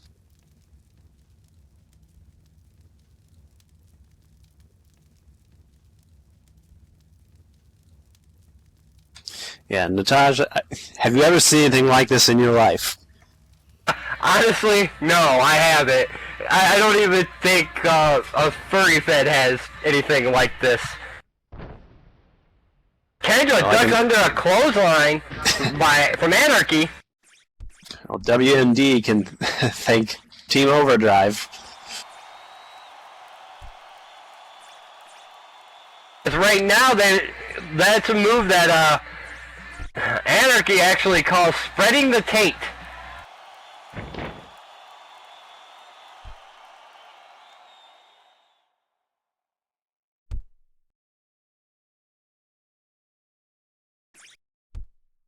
We have Pokemon all over our table. Yes, Charmander, I mean Anarchy, comes off with the hot moonsault. As if we needed hot moonsault or hop moonsault. You know what? At this point, I don't even know. I'm sorry you had to come into this craziness. That's okay. Best way to be the first day on the job, right? Yeah, unfortunately, that is the case.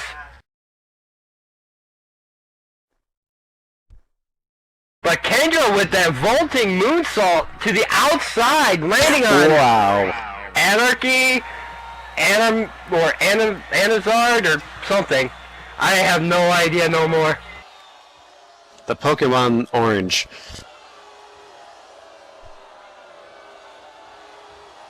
But again, the Fate Reavers, as we learned earlier, had absolutely no choice, as Sybil had come out and James Dean had come out, and James Dean confirmed again that the contract was legit, and that if the Fate Weavers did not uphold their end of the bargain by wearing Pokemon costumes, that they would be kicked out of HAWX. And apparently they did. Anarchy they also somehow acquired Pokemon. I've yet to figure that out. But that being the case, they actually, with Overdrive, kind of turned around and shocked things. Yes, they might have increased their power levels. And yes, I dare someone to say 9,000. Do you think they use the stones to level them up, as Anarchy just flips over the steel steps? Hi, Pikachu. Please don't zap me.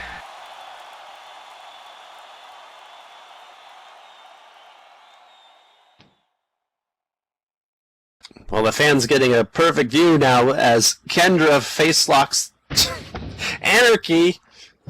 He even got the signs, I choose you. And wow! Kendra vaults. I can't even say her name anymore. Anarchy over the barricades That move was definitely over 9,000. Okay, he's going away. Maybe I can make movement now.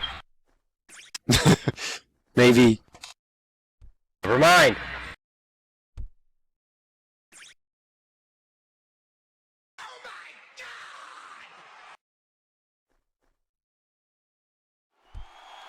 It is definitely pandemonium here at the HAWX Arena, folks.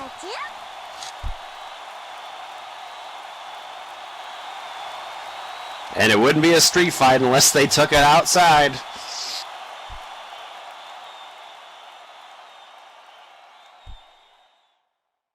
This is the area where the Fate Weavers actually thrive on, which is basically no rules whatsoever. Yes, and you know, again, Kendra's got Misty out here with her, but Misty's practically incapacitated right now. After that match with Kentake, how much help can she really be?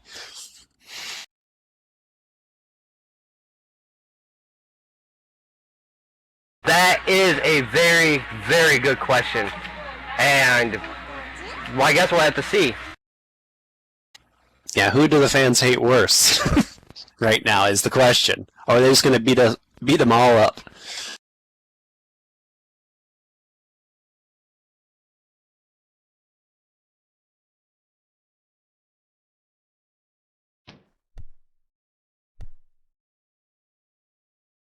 Kendra has yet to still take off that belt. I think she forgot it. She had it on.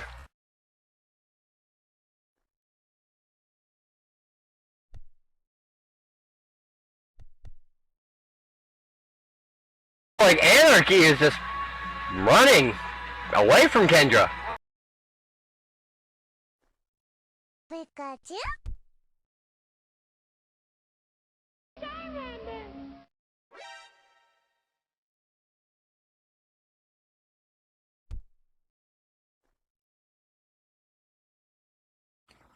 It is a street fight, so wherever she's going, it's actually legal territory. They could take this to their homestead and still be legal. Yeah, we might have to stand up here.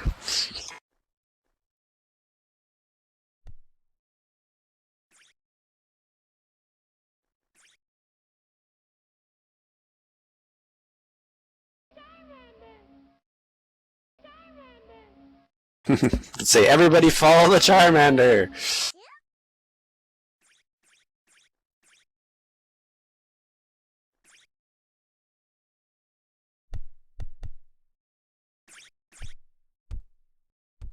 Kendra's pulling Anarchy back towards the ring.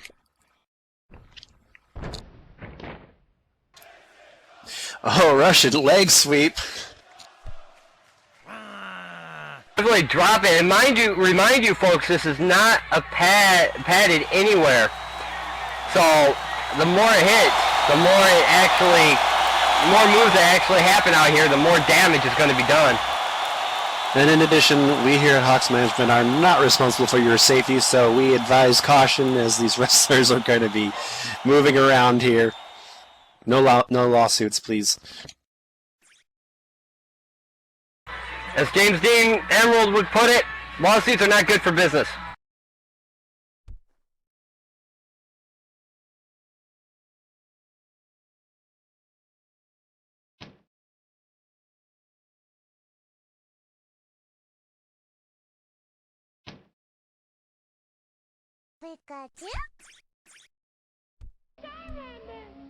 Now, I'm just kind of curious, what would that, and a super kick by Kendra over that gate.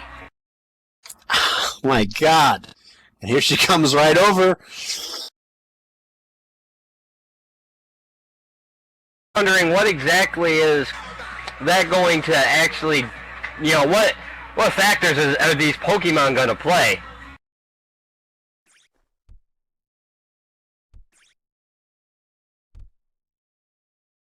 I don't know.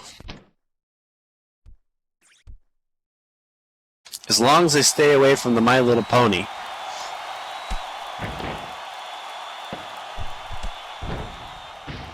And a viscous clothesline right over the barricade.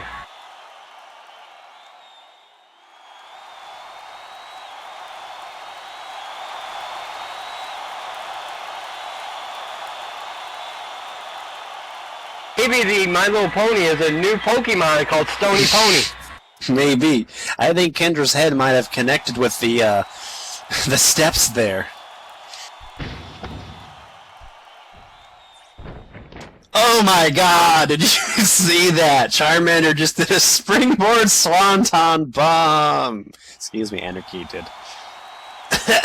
Anazard ended up using Fly and goes right into that swanton.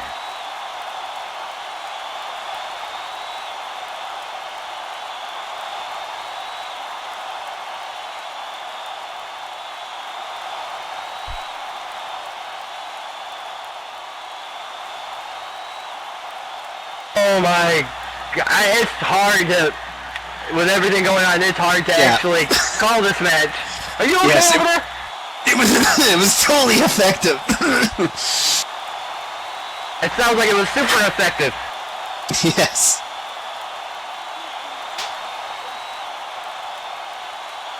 As right now it looks like Anarchy or Anazard or whatever actually has a crowbar in hand. I don't know if she lost that or what.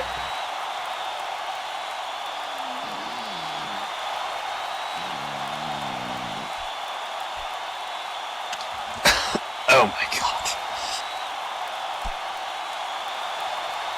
And yeah, she's got that. But Kendra's fighting back. Get over there. Do you need some water? Gas mask? Something?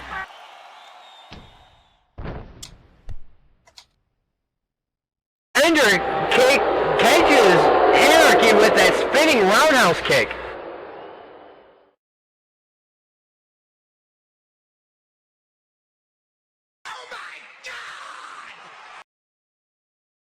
And it would not be a street match, without Kendra going under the ring and grabbing the infamous stripper pole. Why do we have a stripper pole under the ring? Kendra always puts it there. I think there's probably about 20 of them under there, but right now, Kendra uses the stripper pole and it's effective.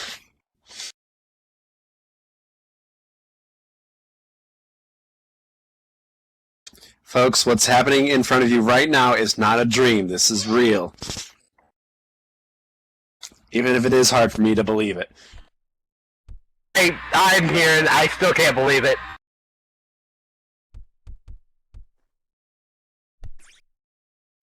Well, Kendra's going to show us that it's for real as she comes over with Anarchy. We need to get up now. We might have to. Honestly, I'm afraid if I get up, I'm going to pass out. Well, if I get up, I'm afraid I'm going to get shocked, so... That too. That too. As Anarchy is pushed up against the desk. And oh my god! She does a superplex off the announce table! Wow.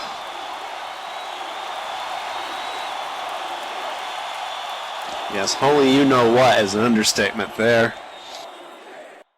I don't think I've ever seen anybody handle a Charizard like that. I'm sorry, Anarchy, that's right.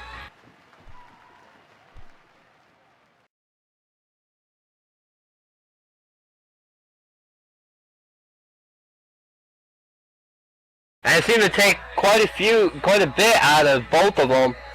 Yes, but Kendra was the first one to her feet. I really can't say who's got the advantage of this one. They have been trading blows, strikes, what have you, mayhem, mass mayhem, as Anarchy does the shove to Kendra, and Kendra just falls down. And Anarchy is exhausted also. But Street Rules, there's a pin!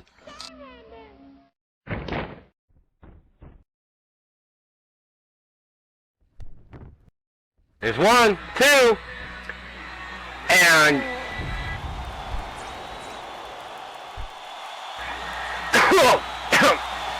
Yeah. Izzy, control your Pikachu! Yes, Anarchy wanting to be the very best like no one ever was, but she only gets a 2 count.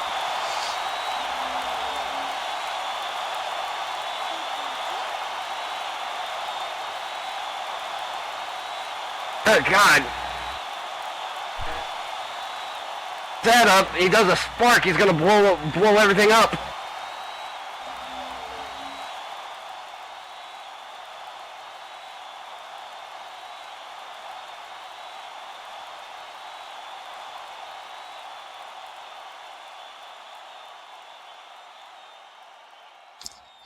Izzy urging on her partner Anarchy as Anarchy reaches under the ring, and what does she pull out?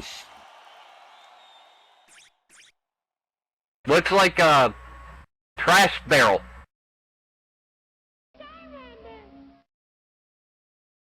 Trash can, excuse me. Close enough.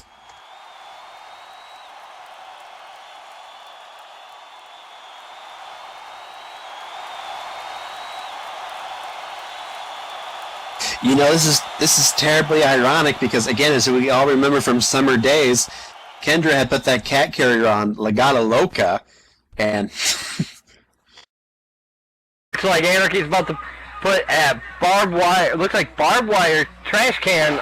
Yes, right above and she him. does. Ow!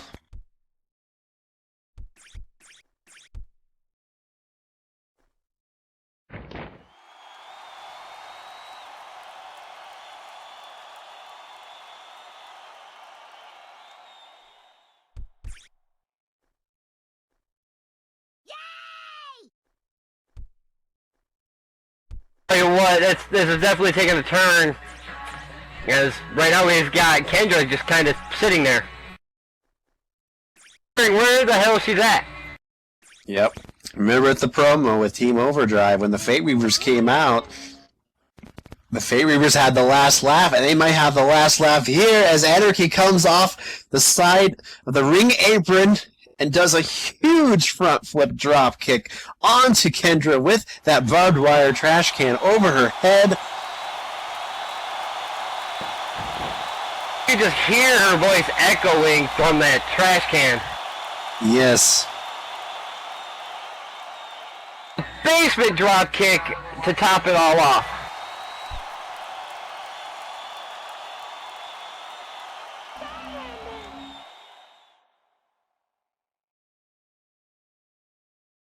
I don't know where in the holy blue hell did they find Pokemon.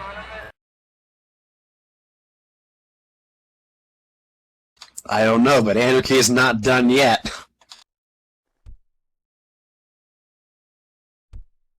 No matter what she has planned here, it's not looking good. Shooting star press off the commentary desk. And the thing about that is that's covered in barbed wire, and I mean, anybody that knows the Fate Weaver just don't care. They actually like pain, but Yes, ow. they do.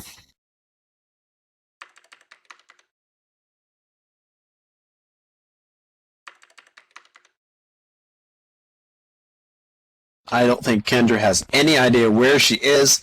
All Anarchy has to do is pin her, and she could have a win right here, right now.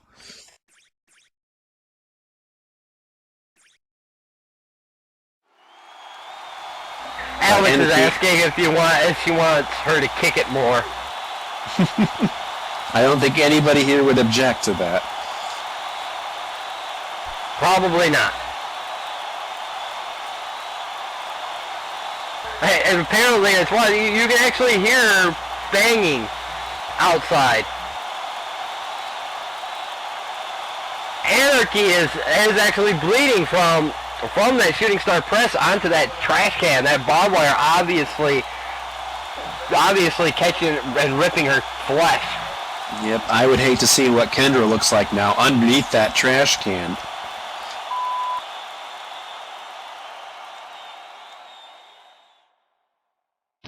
As it looks like Anarchy's going to pin the trash can. Yep. I'm not sure how that's going to work. Well, let's see what the ref says. Oh.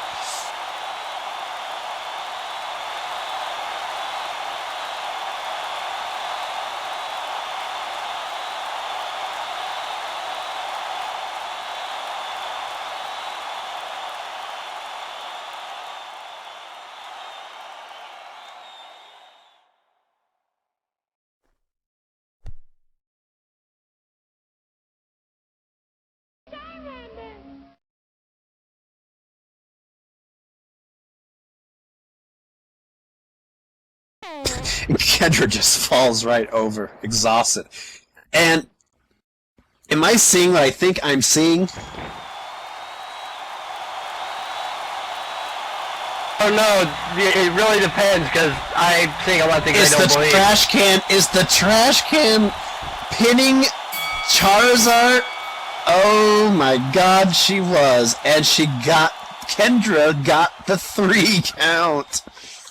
Wow, Can you believe that? Apparently she could see enough through it. Now, she needs to get out of here before Izzy commands Pikachu to zap her.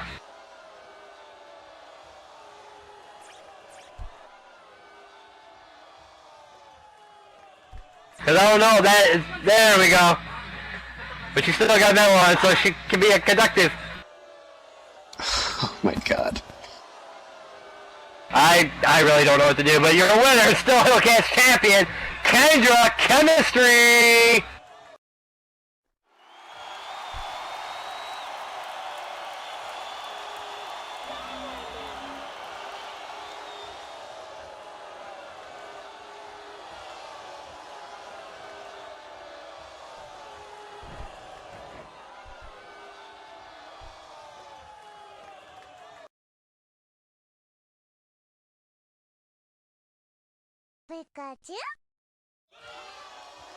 That match is just wow. I think that goes down in history books as a first. Yep, and you saw it here at HAWX. First we've got a gray man standing here, now we got Pokemon. I mean, HAWX is defying logic here. And regardless of whether you love them or hate them, I think they all deserve a round of applause for that performance. I believe so too. So let's hear it, folks. Okay. Well, anyway, folks, that was our main event, and basically we're gonna go ahead and leave this out. But please come back Thursday at 6 p.m. SLT and Sunday at 2 SLT, and we will, for either Indulgence or Scorn, we will catch you guys later. This has been the voice of Detroit, Natasha Grimmore. And nice as Stillwater, my first time here, and I'm not going to forget it for as long as I live. They wouldn't have it any other way, I think. But anyway, folks, we are out of here. See you next week. Peace.